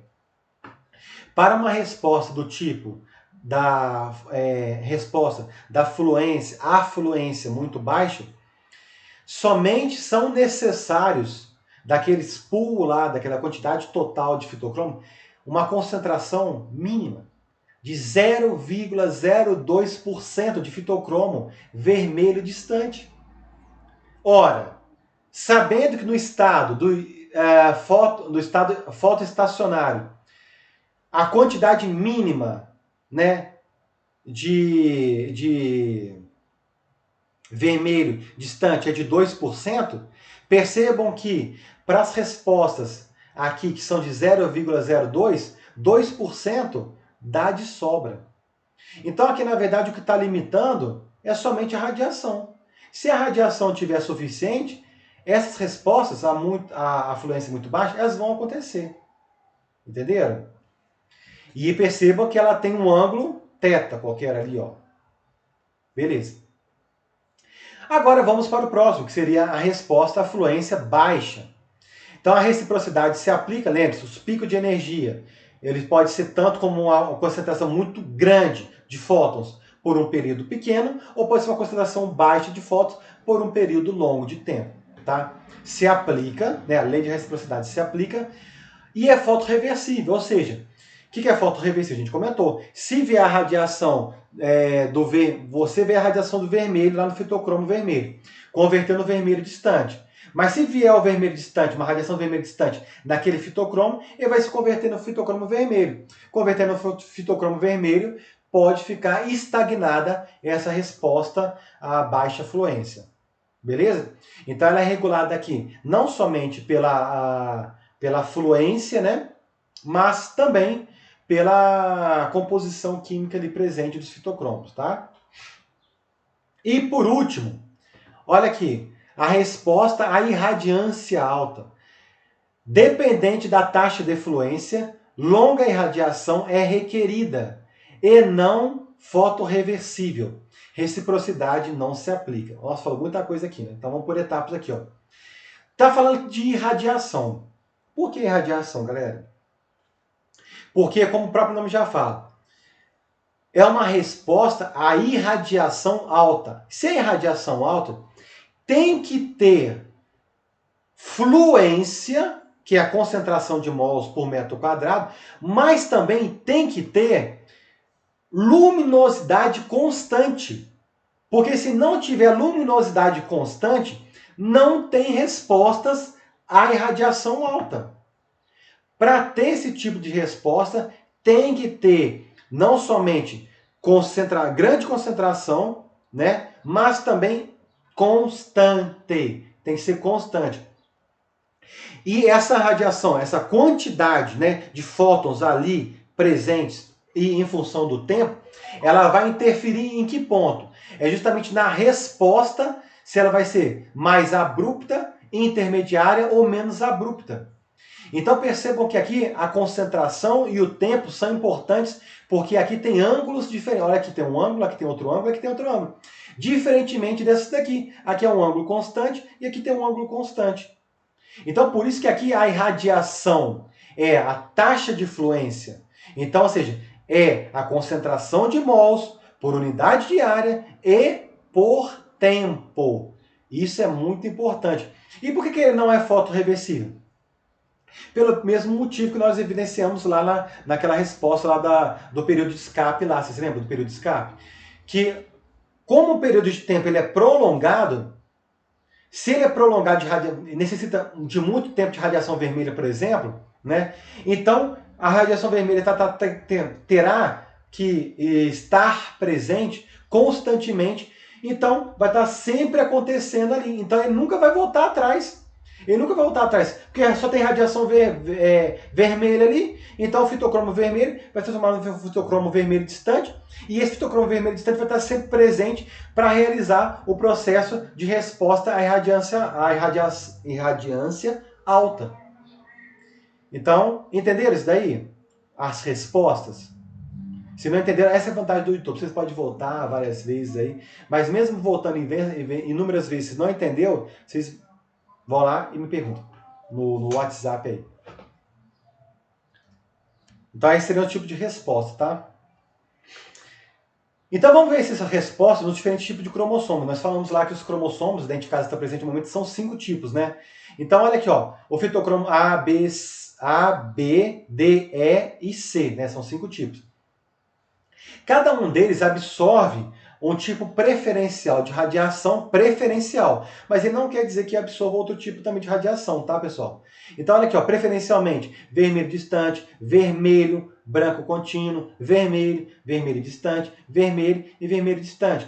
Quais são os tipos de resposta normalmente visualizados? Olha aqui, ó, estiolamento e florescimento, ó, resposta à fluência muito baixa e resposta à irradiância alta. Só que essa daqui é no espectro do vermelho distante. Aqui já o fitocromo B, resposta à fluência baixa e resposta à irradiância alta. Mas só que essa daqui é no espectro do vermelho, tá vendo? Ah, mas esse daqui também não absorve, fitocromo A, ele pode absorver do espectro azul? Pode, mas preferencialmente no outro tipo de comprimento, por causa da conformação das moléculas ali presentes, né? Da estrutura da molécula. E aí os outros tipos de resposta que podem ser desencadeados pelos outros fitocromos. Olha aqui, o D e o E. Alongamento dos pecíolos dos entrenós, né? Do fitocromo C. Ele tem uma inter-relação complexa entre as rotas do A e do B, né? Então isso daqui está relacionado tanto com a expressão do A quanto do B, né? Porque vocês sabem que dentro das células não existe uma rota metabólica isolada. Todas estão interagindo ali. Então, o fitocromo C estaria nesse tipo de processo. Apesar que muitas das vezes a gente utiliza esse tipo de também terminologia quando a gente não conhece todos os aspectos ali presentes. Fisiologia tem disso, né? E no caso do fitocromo C é um caso desse. Daqui a pouco vocês vão entender por que eu estou falando isso. Então, olha aqui, ó, que nós comentamos lá. Vamos pegar só dois exemplos, que é o fitocromo A e o fitocromo B. O fitocromo A, nessa figura A, né? O fitocromo A vermelho, né? Ao receber o estímulo das luzes azul, vermelho e vermelho distante, preferencialmente um vermelho distante a gente viu lá, né? Mas pode acontecer dos outros também, transforma-se no vermelho. Aliás, eu acabei de ver uma coisa. Não, isso mesmo, tá certo, tá certo. O fitocromo A tem essa peculiaridade mesmo. Do azul, vermelho e vermelho distante. Mas preferencialmente no vermelho distante. E aí ele vai se transforma no fitocromo vermelho distante A. E olha que interessante, né? Fitocromo A do vermelho distante. Ele pode se reverter também, né, no escuro aqui, ó, no fitocromo vermelho. Né? Após ele pode ser utilizado, né, nos processos biológicos. Olha aqui, ó, ele pode promover germinação de sementes, pode promover indução de florescimento, promover desenvolvimento de cloroplasto, mas também pode inibir o crescimento do hipocótilo. Por que inibir? Pessoal, raciocina. Se tem luz aqui, ó, ele vai estar inibindo aqueles processos que são relacionados ao crescimento do hipocótilo, do caule, né, do hipocótilo lá na plântula, né? Por quê? É necessário crescer o hipocótilo? Sim, mas não em excesso, né? Porque senão isso pode comprometer o crescimento e o desenvolvimento da parte aérea posteriormente. E o fitocromo B? Olha aqui como o fitocromo B também interage, né? Com a luz azul e vermelha, produz o fitocromo vermelho distante. Né? E aí ele vai lá para o núcleo, vai promover o processo de expressão gênica, né? Daqueles genes relacionados às características de germinação, expansão de cotilédone, desenvolvimento de cloroplasto. Olha como é que é interessante, né? Cada um desses fitocromos, eles estão relacionados a rotas específicas de expressão gênicas de determinados grupos de genes. Grupos de genes relacionados à germinação de semente, grupos de genes relacionados ao crescimento do hipocótilo, né? Então, olha que interessante, cada um tem a sua atuação diferencial nos processos de transcrição, né?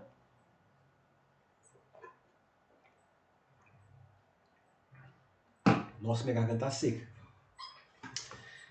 Ai, vamos lá. Beleza, pessoal? Então você vê como que tá tudo interagindo. Você pode perceber que um fitocromo, ele pode atuar na rota metabólica de outro fitocromo, porque está tudo interagindo, né? Então, isso é bonito na fisiologia. Aí você poderia pensar, mas por que tem essa sobreposição, Ramon? Pergunta para você, é a mesma coisa que eu voltaria com uma outra pergunta para você, né? Na verdade. A luz é a mesma ao longo do dia? A luz é a mesma ao longo das estações? A luz é a mesma em ecossistemas diferentes? lá no dossel da floresta ou lá na parte da rasteira lá da floresta? Não é. Então a planta tem que ter esses mecanismos que às vezes se sobrepõem para que a planta utilize um recurso ou outro, dependendo das condições ali presentes. É uma forma da planta se adaptar às diferentes condições. Porque se ela não tivesse esses mecanismos para se adaptar, ela morre, né? Então olha que a gente comentou aqui, ó, fitocromo A, né? Aqui, ó, comparando dicotiledônia, Arabidopsis thaliana, e monocotiledônia, que seria dois tipos aqui, o arroz, Oryzis sativa, né? E sorgo bicolor, que é o sorgo, tá? Então, percebam, ó, o fitocromo A está relacionado à resposta à fluência muito baixa, né? E aí essa resposta à fluência muito baixa, para qual característica? Germinação de sementes. Olha que legal. Agora aqui, o fitocromo A, ele também está relacionado com resposta à irradiância alta, né? Mas para qual comprimento de onda? Olha aqui, ó, vermelho distante. E qual característica que ele está atuando? Ali, ó, qual é a fotorresposta que ele está promovendo? Alongamento do hipocótilo. Viu que legal? Olha aqui, ó, também, ó, resposta à irradiância alta para a onda eletromagnética do vermelho distante. Para qual fotorresposta? Germinação de sementes. E aí percebam, olha aqui, ó, percebam, né, germinação de sementes. Será que tem algum outro fitocromo que está relacionado? Olha que interessante aqui. Germinação de sementes, só que é resposta à fluência muito baixa, não é? Olha aqui, ó, você pega o fitocromo E, ele também está relacionado, ó, germinação de sementes. Olha que bonito isso. Esses mecanismos que eles se sobrepõem com uma forma de adaptação da planta. Só que aqui já é um mecanismo para que no outro tipo de resposta, que essa aqui é uma resposta à irradiância alta para qual comprimento de onda? Para o vermelho distante. E o fitocromo B? Será que o fitocromo B também está relacionado? Tá. Olha que o fitocromo B aqui, ó. Resposta à fluência baixa para a germinação de sementes. Olha que germinação de sementes, fitocromo B, fitocromo E e fitocromo A. Só que as respostas são diferentes. Resposta aqui, ó, a fluência muito baixa, resposta à irradiação alta e resposta à fluência baixa. Viu como que é legal esses mecanismos se sobrepõem com um mecanismo de adaptação da planta? Senão a planta não tiver isso, ela morre, coitado. Tem que ter isso. O ser humano, ele tem os seus mecanismos de adaptação também, obviamente, né? Mas por ser um animal, você está lá no sol lá, você pode sair do sol e vir para a sombra. Agora, se a planta não tiver esse mecanismo que elas utilizem a luz a favor dela, porque a luz ela pode ser tanto amiga quanto inimiga. Se ela não tiver outros mecanismos também que dissipem essa energia, que a gente viu nas aulas anteriores, né, ela pode morrer, porque ela não tem um sistema locomotor igual ao ser humano, igual aos animais. Né? Então tem que ter vários outros mecanismos também para que ela possa absorver o máximo das condições positivas da luz e também excluir aqueles efeitos deletérios, né, que a gente comentou nas aulas passadas também. Então olha aqui, isso no caso de dicotiledônia, que é a Arabidopsis thaliana. Mas também tem aqui os monocotiledôneas, né, que é aqui, ó, a fitocromo A tem uma resposta à fluência muito baixa para o alongamento de coleóptilo, né? Tem também a resposta à irradiância alta, mas para a onda eletromagnética do vermelho distante, né? Para o gravitropismo de raízes core. Então perceba aqui, ó, como cada fitocromo ele tem coisas semelhantes em algumas espécies, mas também tem coisas divergentes também, obviamente com a alteração das espécies. Porque isso é um próprio mecanismo, né, de evolução. Porque as plantas, por terem, segundo a evolução, a teoria da evolução das plantas, né, das espécies das plantas, tiveram um ancestral comum. Então, algumas rotas metabólicas permaneceram constantes e outras foram se adaptando através de foram acumulando mutações com o passar dos milênios, né?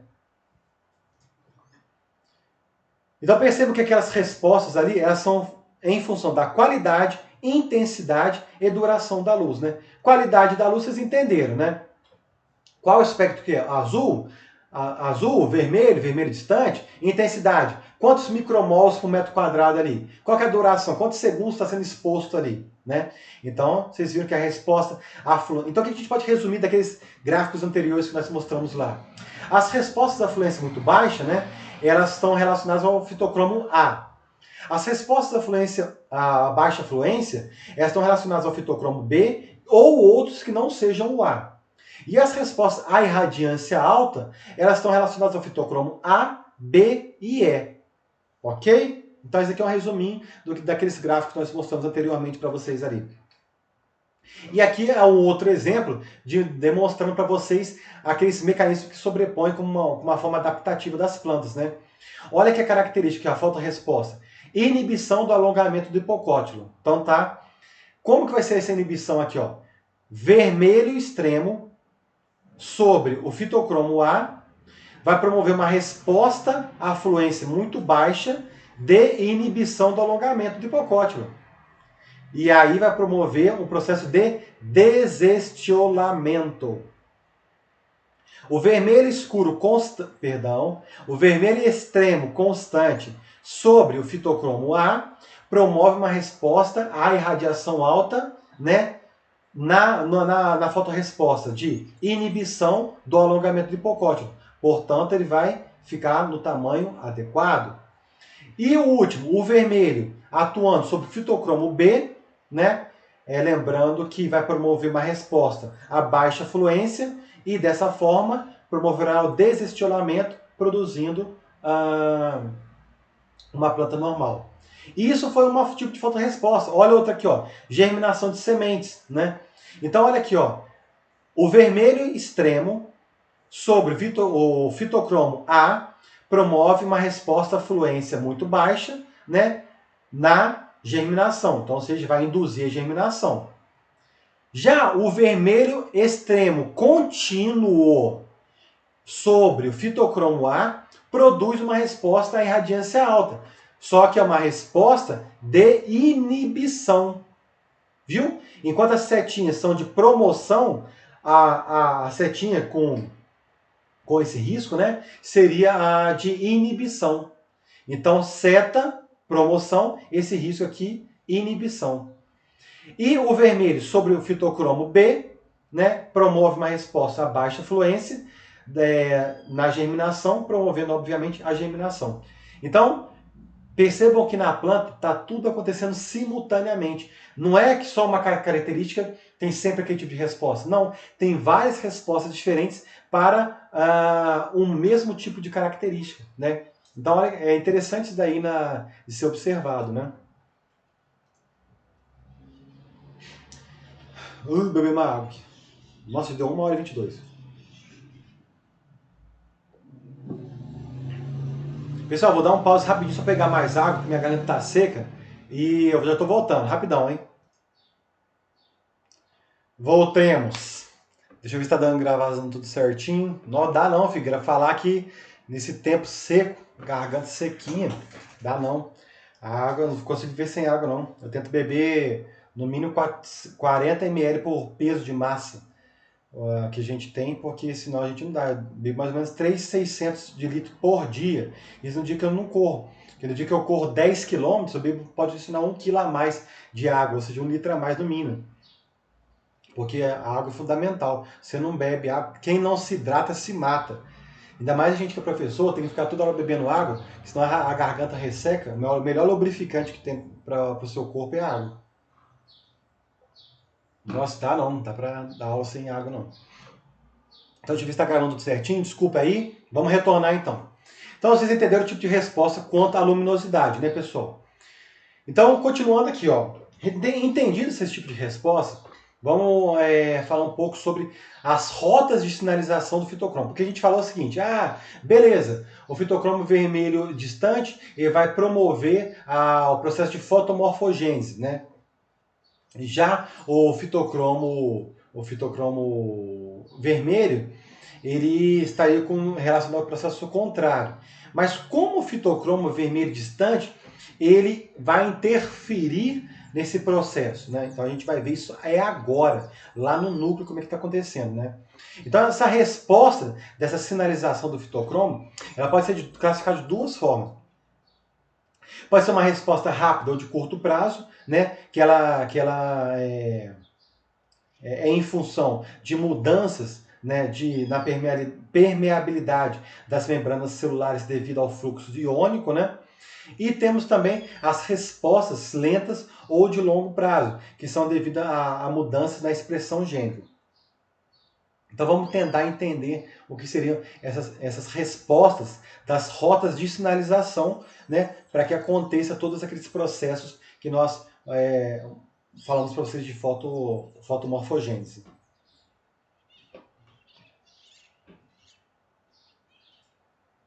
Tá gravando? Tá, beleza. Então vamos lá. Ó.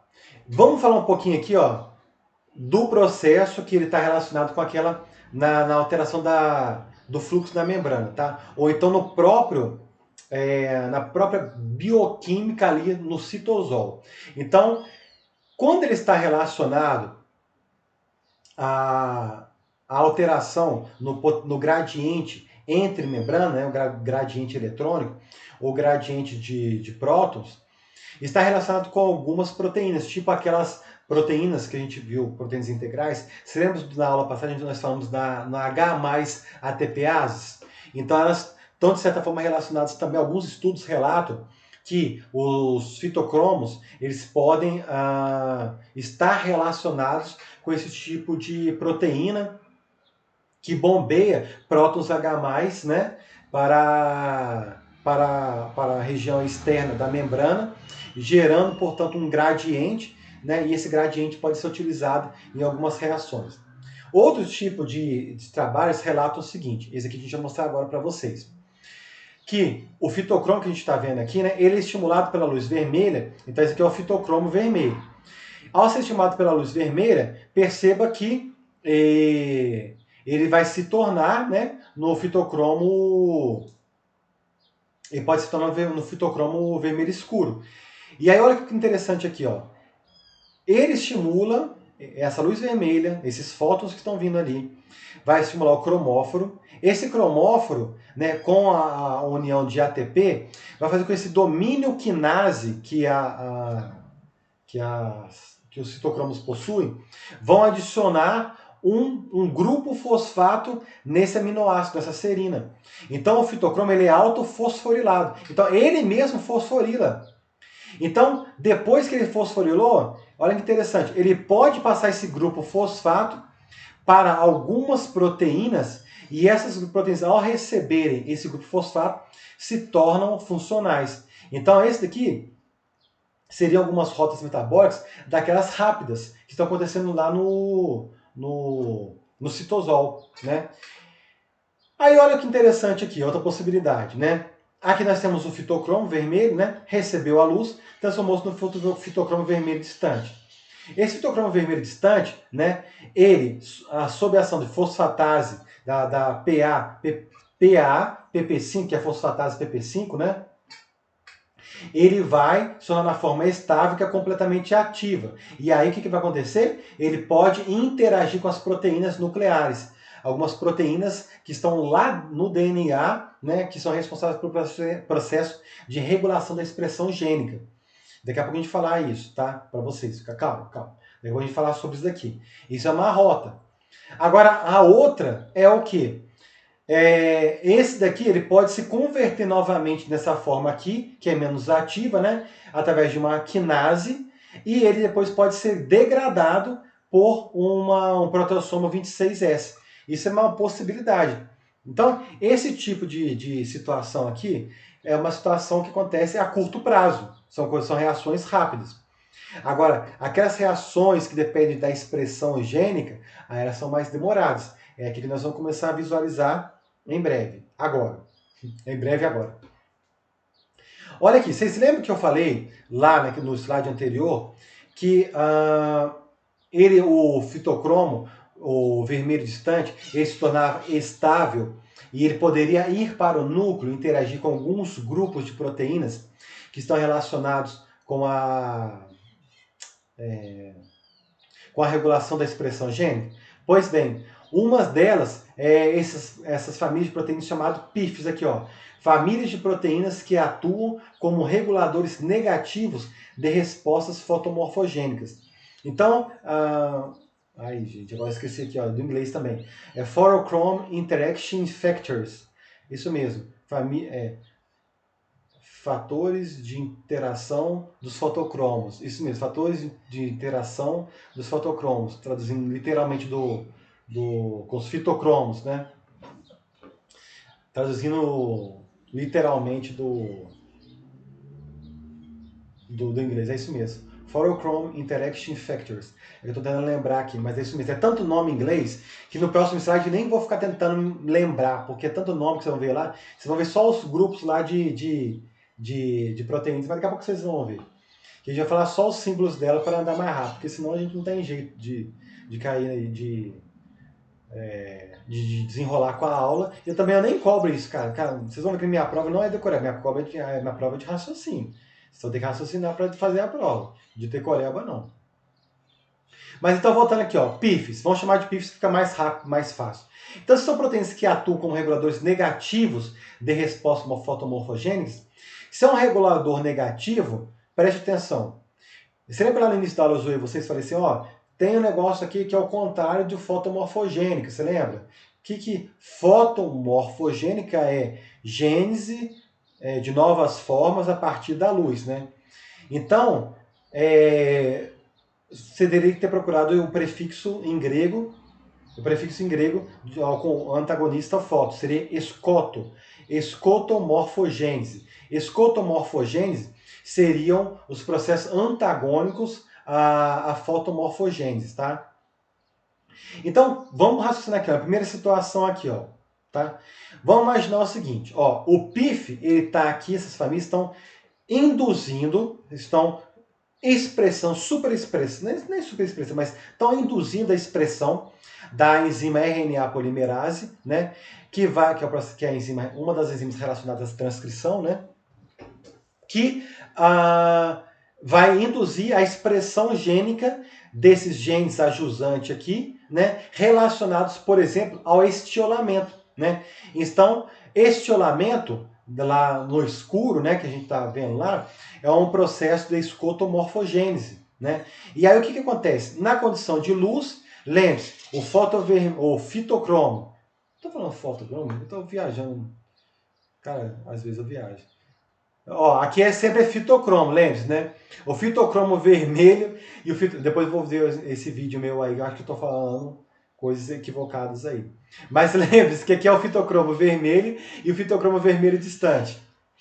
E aí o que acontece? Você lembra que a luz vermelha ela estimula a alteração, né, do fitocromo vermelho, transformando da sua forma cis na sua forma trans, né, do isômero trans dele, que é o fitocromo vermelho distante. E aí esse fitocromo vermelho distante, na sua forma ativa, que a gente viu no slide anterior, ele interage quimicamente com essas proteínas PIS, que estava induzindo o processo de estiolamento. Beleza? Então esse aqui está induzindo o estiolamento. Processo de escotomorfogênese. Tá? Agora vamos pegar na segunda situação aqui, na figura B. Quando as PIFs, né, essas proteínas, são repressoras transcricionais constitutivas no escuro. Então vamos imaginar, por exemplo, aqui da germinação. Acho que germinação seria um processo aqui, ó. Olha aqui, está acontecendo germinação no escuro? Não. Então a PIF ela inibe o processo dos genes relacionados à germinação, né? Mas o que acontece? Quando vem a luz, o fitocromo vermelho distante interage quimicamente com ele, degrada essas proteínas e deixa livre o caminho para a RNA polimerase transcrever os genes relacionados ao processo de germinação. Então aqui, ó, uma característica do item A seria, por exemplo, o estiolamento, e aqui na característica do tipo B seria, no item B, seria, por exemplo, a germinação da semente. Beleza? Ficou claro? Então, continuemos.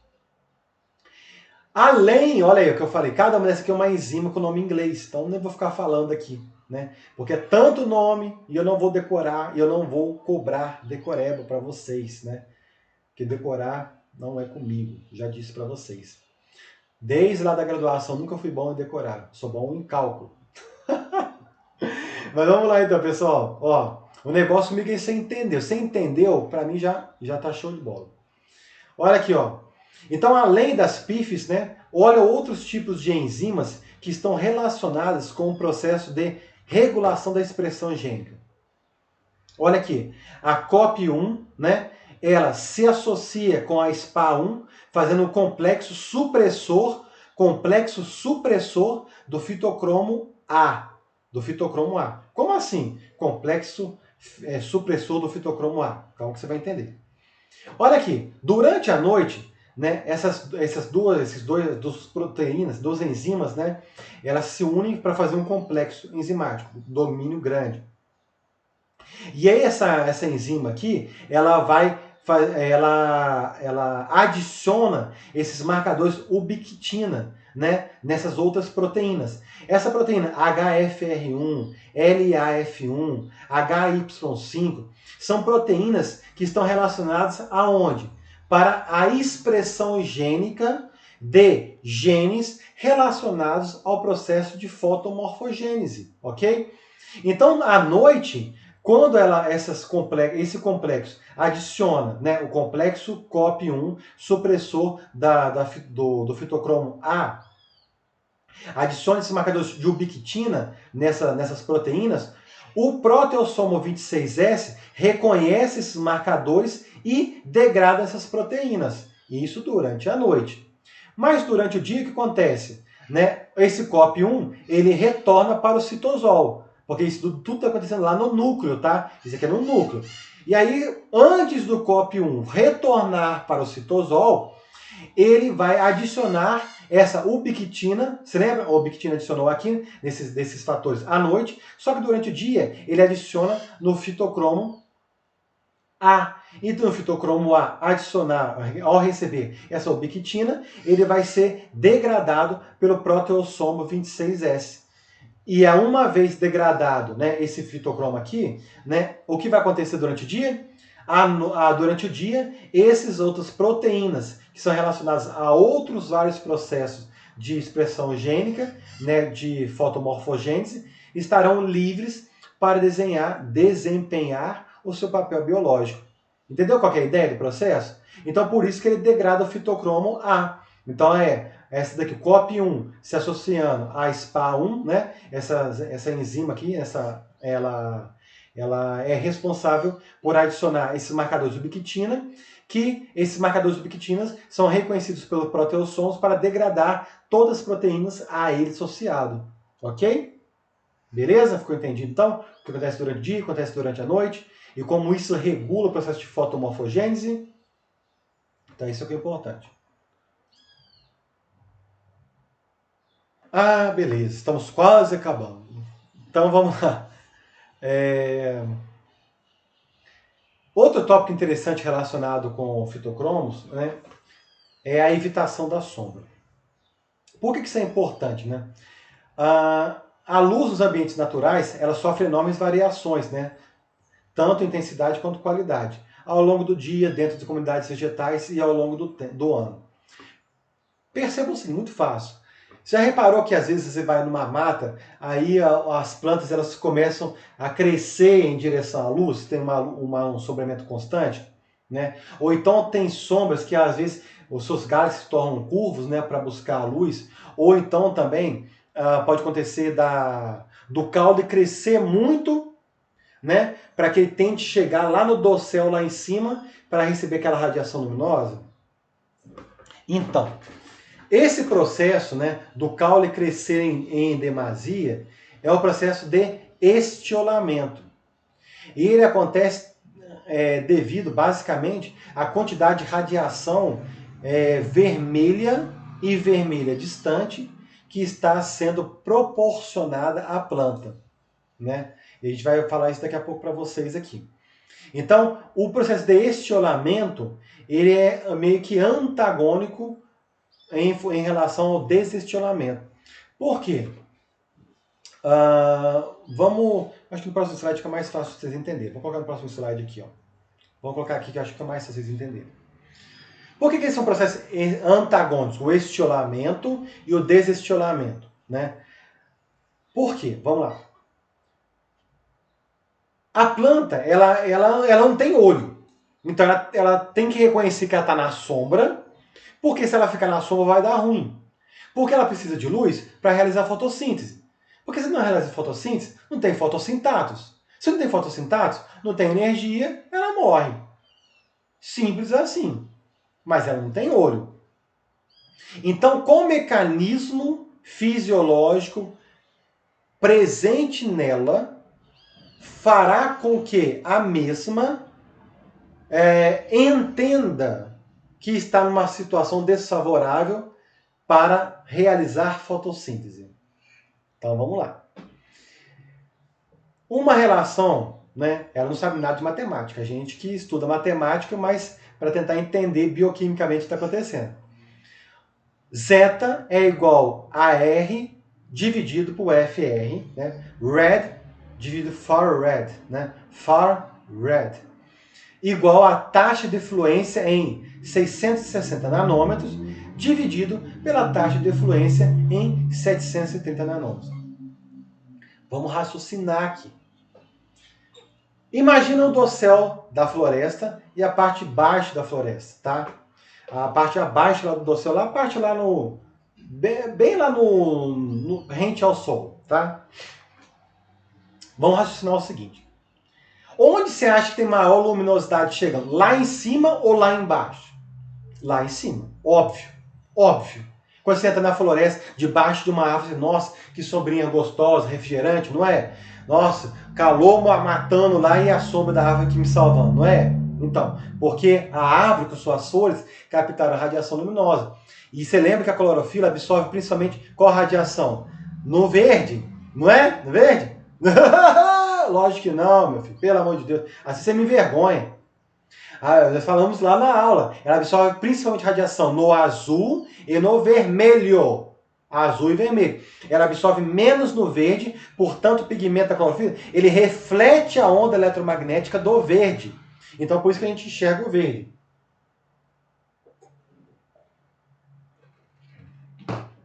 Então, lá em cima, se as clorofilas estão absorvendo vermelho, o que vai chegar lá para baixo? O vermelho distante. Não é o vermelho distante? Sim, é o vermelho distante. Então aqui, ó, a taxa de fluência é o vermelho.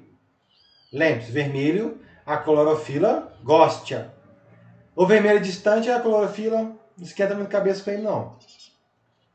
Então o que acontece aqui, ó?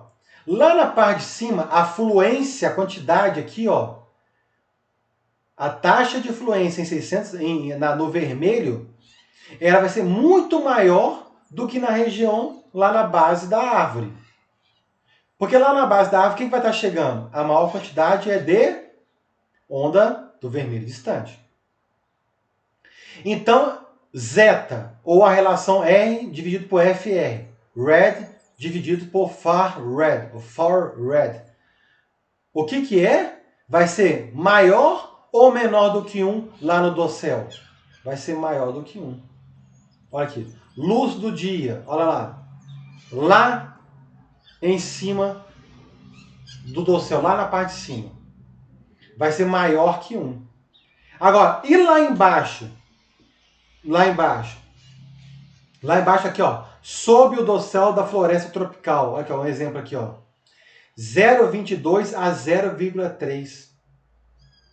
Então perceba, a planta, né? O que vai estar acontecendo lá na questão dos fitocromos, que é a aula de hoje, criatura? Como vai estar interferindo isso daí lá?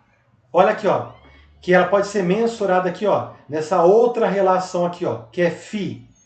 Φ é igual a concentração de fitocromo vermelho distante, photochrome far red, dividido pelo photochrome, ou seja, o fitocromo total, né? Fitocromo total é o somatório do fitocromo vermelho distante pelo fitocromo vermelho, né? Então é o total. Então vamos raciocinar em termos de fitocromo lá. Vamos pensar em luz, vamos pensar em fitocromo e vamos pensar o que vai acontecer com a planta agora. Coloca o tutano aí, ó. Tudo que nós falamos hoje aí na aula, coloca o tutano. Porque é isso que a gente vai servir para o engenheiro agrônomo lá. Vai servir para o engenheiro agrônomo lá, na hora de você dimensionar, lá na fitotecnia, o espaçamento ideal lá do milho, da soja, se você for fazer consórcio, se você for fazer um sistema de agrossilvopastoril. Isso tudo está aqui, criatura. Para você selecionar as plantas melhores, mais eficientes. Então, vamos raciocinar aqui, ó. Vamos raciocinar.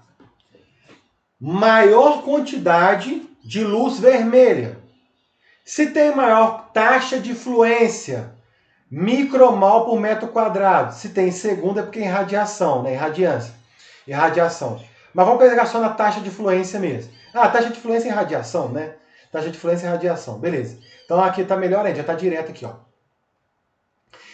Se tem maior quantidade de onda eletromagnética do vermelho, maior taxa de fluência do vermelho, o que vai acontecer com a relação zeta? Ela vai ser maior que 1. Se tem maior quantidade da luz vermelha chegando, o que vai acontecer com os fitocromos? Tem maior concentração de fitocromo vermelho distante. Tendo maior concentração de vermelho distante, o que vai acontecer com essa relação φ aqui? Ela vai ser próximo de 1. Porque se você colocar a cacholinha para consertar aqui, para funcionar, isso aqui é uma relação de proporcionalidade. Então o φ varia de 0 a 1, sendo 1 maior quantidade de fitocromo vermelho distante.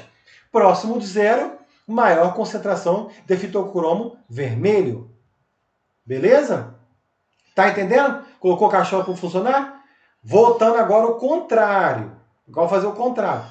Se tem maior quantidade, aqui ó, maior irradiação, ou seja, taxa de fluência, no vermelho distante, ou seja, lá na base, né? Lá na base da floresta tropical, aqui ó, 0,22, 0,3 de zeta.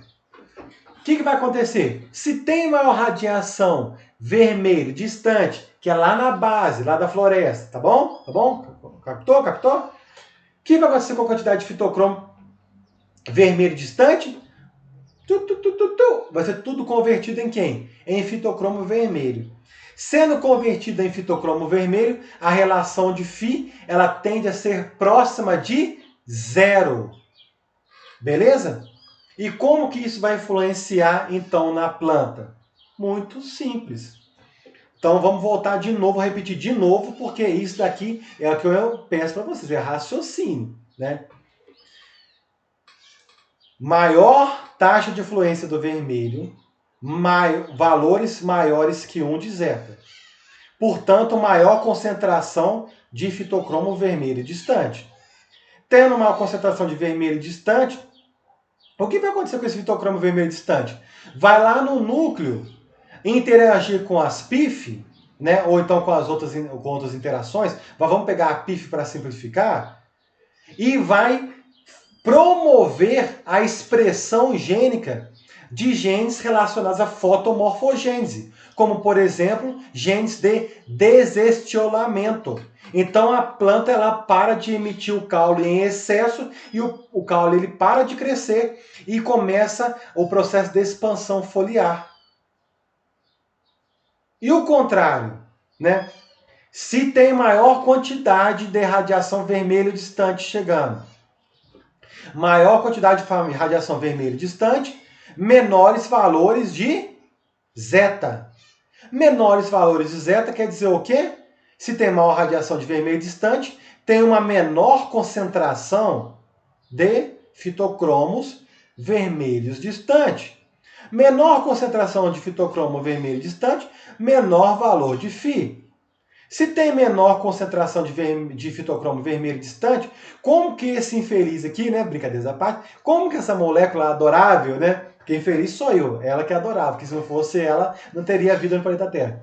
Se tem menor concentração, você acha que é para conseguir inibir os processos de escotomorfogênese, que é o processo relacionado ao estiolamento? Não, não consegue. Não tem fitocromo vermelho distante suficiente para interagir com as PIF.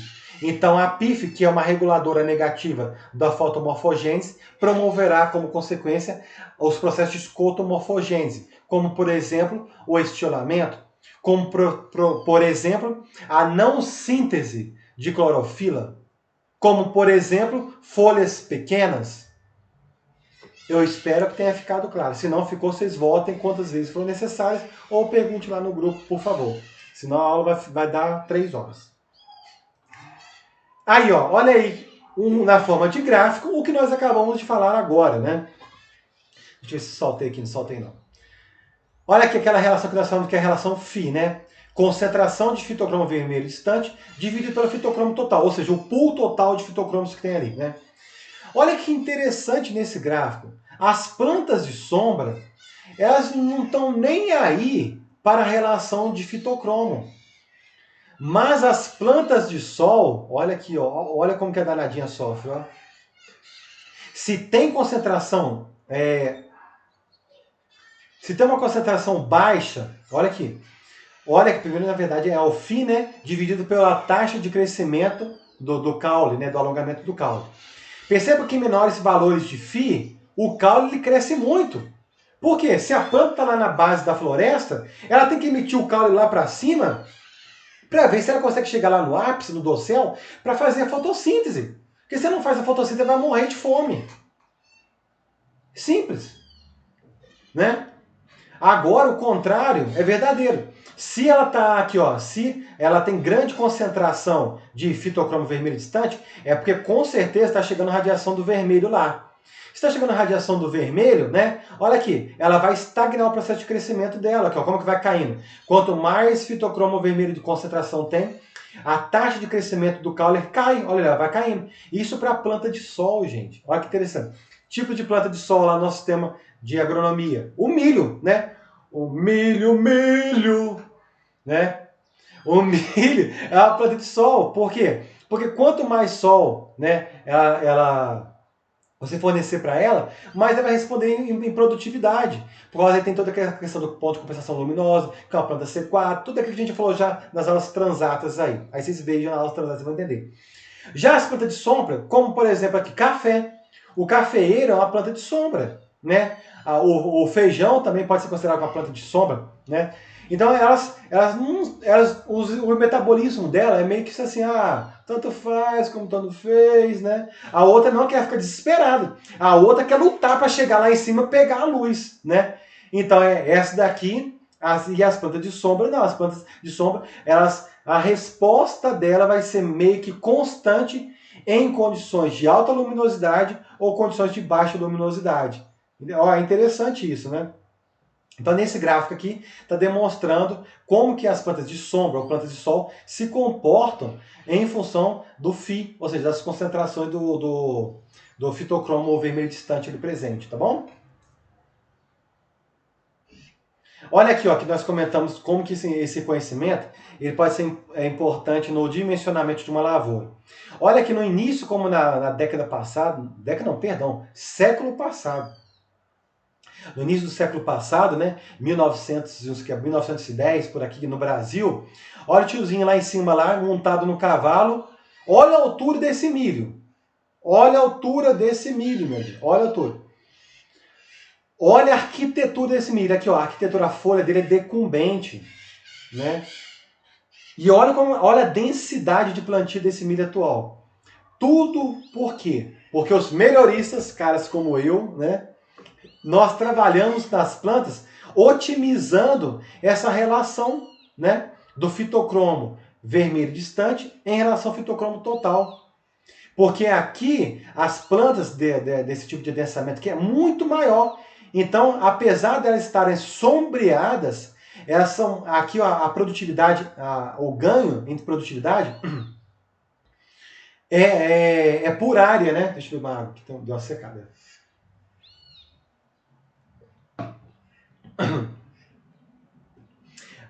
O ganho é em produtividade. O que é produtividade? É a produção por unidade diária.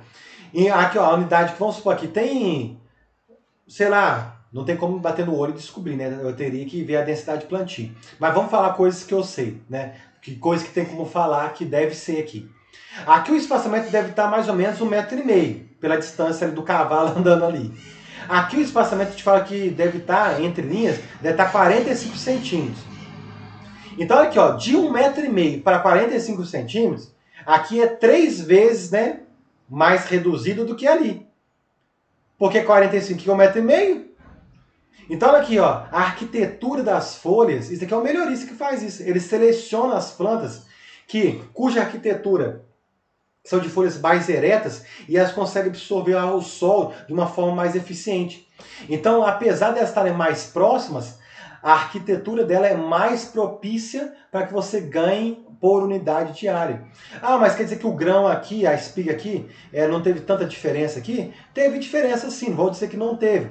A espiga aqui, se bem que aqui aqui já tinha acontecido alguma coisinha de melhoramento, mas vamos colocar o seguinte, teve um ganho sim no tamanho da espiga, ou seja, produção por unidade de planta, mas o que realmente chama atenção nessa diferença aqui, que tem relação com a nossa aula de hoje, né, é que aqui as plantas estão muito mais adaptadas numa condição de sombreamento, né, do que aqui, porque aqui aconteceu um processo de melhoramento.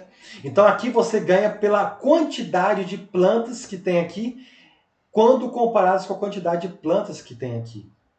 Então aqui as plantas estão muito mais adaptadas, né, fisiologicamente à condição de sombreamento, né, do que essas plantas aqui. Beleza, pessoal?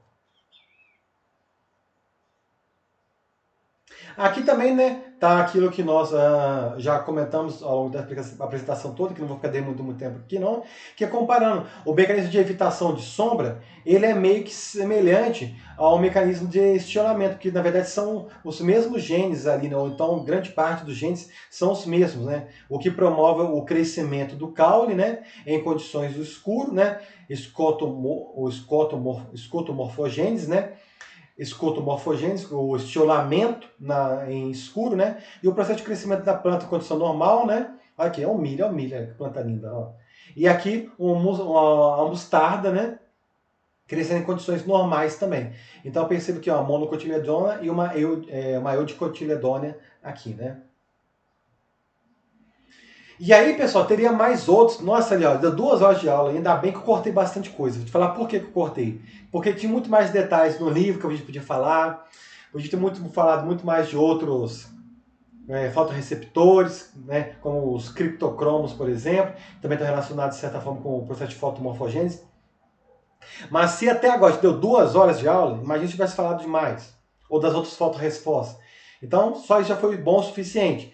E aqui vou parar por aqui mesmo, porque olha aqui, outros exemplos de processos regulados por fitocromos. A gente poderia falar, ó, nós falamos hoje, na verdade, né? Modulação do crescimento e forma das plantas iluminadas, desestiolamento de plântulas recém-germinadas. Então, esses dois aqui, ó, nós falamos hoje. Ó, aqui, ó, evitação da sombra, tá aqui, ó. Olha aqui. Aqui, o estiolamento, desestiolamento, nós falamos aqui, né? Controle de germinação de sementes fotoblásticas, nós comentamos algo rapidamente aqui também, né? Lembra lá da germinação da semente do alface? Foi um dos primeiros slides, acho que os segundos, sei lá, os primeiros slides lá. E, mas a gente vai voltar a falar em germinação, tá? Vamos voltar a falar na aula de germinação, vamos falar sobre isso. E esse daqui eu nem vou falar hoje. Por quê? Detecção da aurora e do crepúsculo, sincronização do relógio biológico, ou seja, o ciclo circadiano, né? Percepção do fotoperíodo, né? Periódica. E isso daqui nós vamos deixar para falar lá na aula de florescimento, tá bom? Então isso aqui eu vou voltar a falar na aula de germinação, isso que eu vou falar na aula de florescimento. Porque se falasse isso aqui hoje, nós vamos falar 3 horas de aula fácil. Beleza? Só desses 2 itens aí foi praticamente a aula de hoje. Isso porque a gente nem falou dos outros fotorreceptores, tá? Nós falamos só de um fotorreceptor, que foi os fitocromos. Pessoal, beleza? Nós terminamos a aula de hoje. Lembrando que a matéria de hoje é a matéria que se inicia para a segunda prova. Não deixa acumular, não deixa, porque a matéria é muita, é grande, muito assunto, né? E, sobretudo, entendam o processo. Eu gosto do entendimento do processo, né? Quem me conhece sabe que eu gosto dessa parte mais prática, né? É lógico que tem que saber algumas coisas, não tem como saber. Algumas coisas tem que saber um nome técnico mesmo, porque se não souber o nome técnico, você vai se igualar a um técnico, né? Não menosprezando o técnico agropecuário, né? Eu sou técnico metalúrgico, mas o técnico ele não tem o nível de conhecimento de um engenheiro agrônomo. Não tem como comparar. Se você, engenheiro agrônomo, tem o mesmo nível do técnico, ou o técnico é muito bom, ou você não é nada. Não deveria estar com o título de engenheiro agrônomo. A verdade é essa. Então, alguns termos técnicos você realmente tem que saber. Mas mais importante do que saber alguns termos técnicos, né? Que alguns são fundamentais, não tem jeito.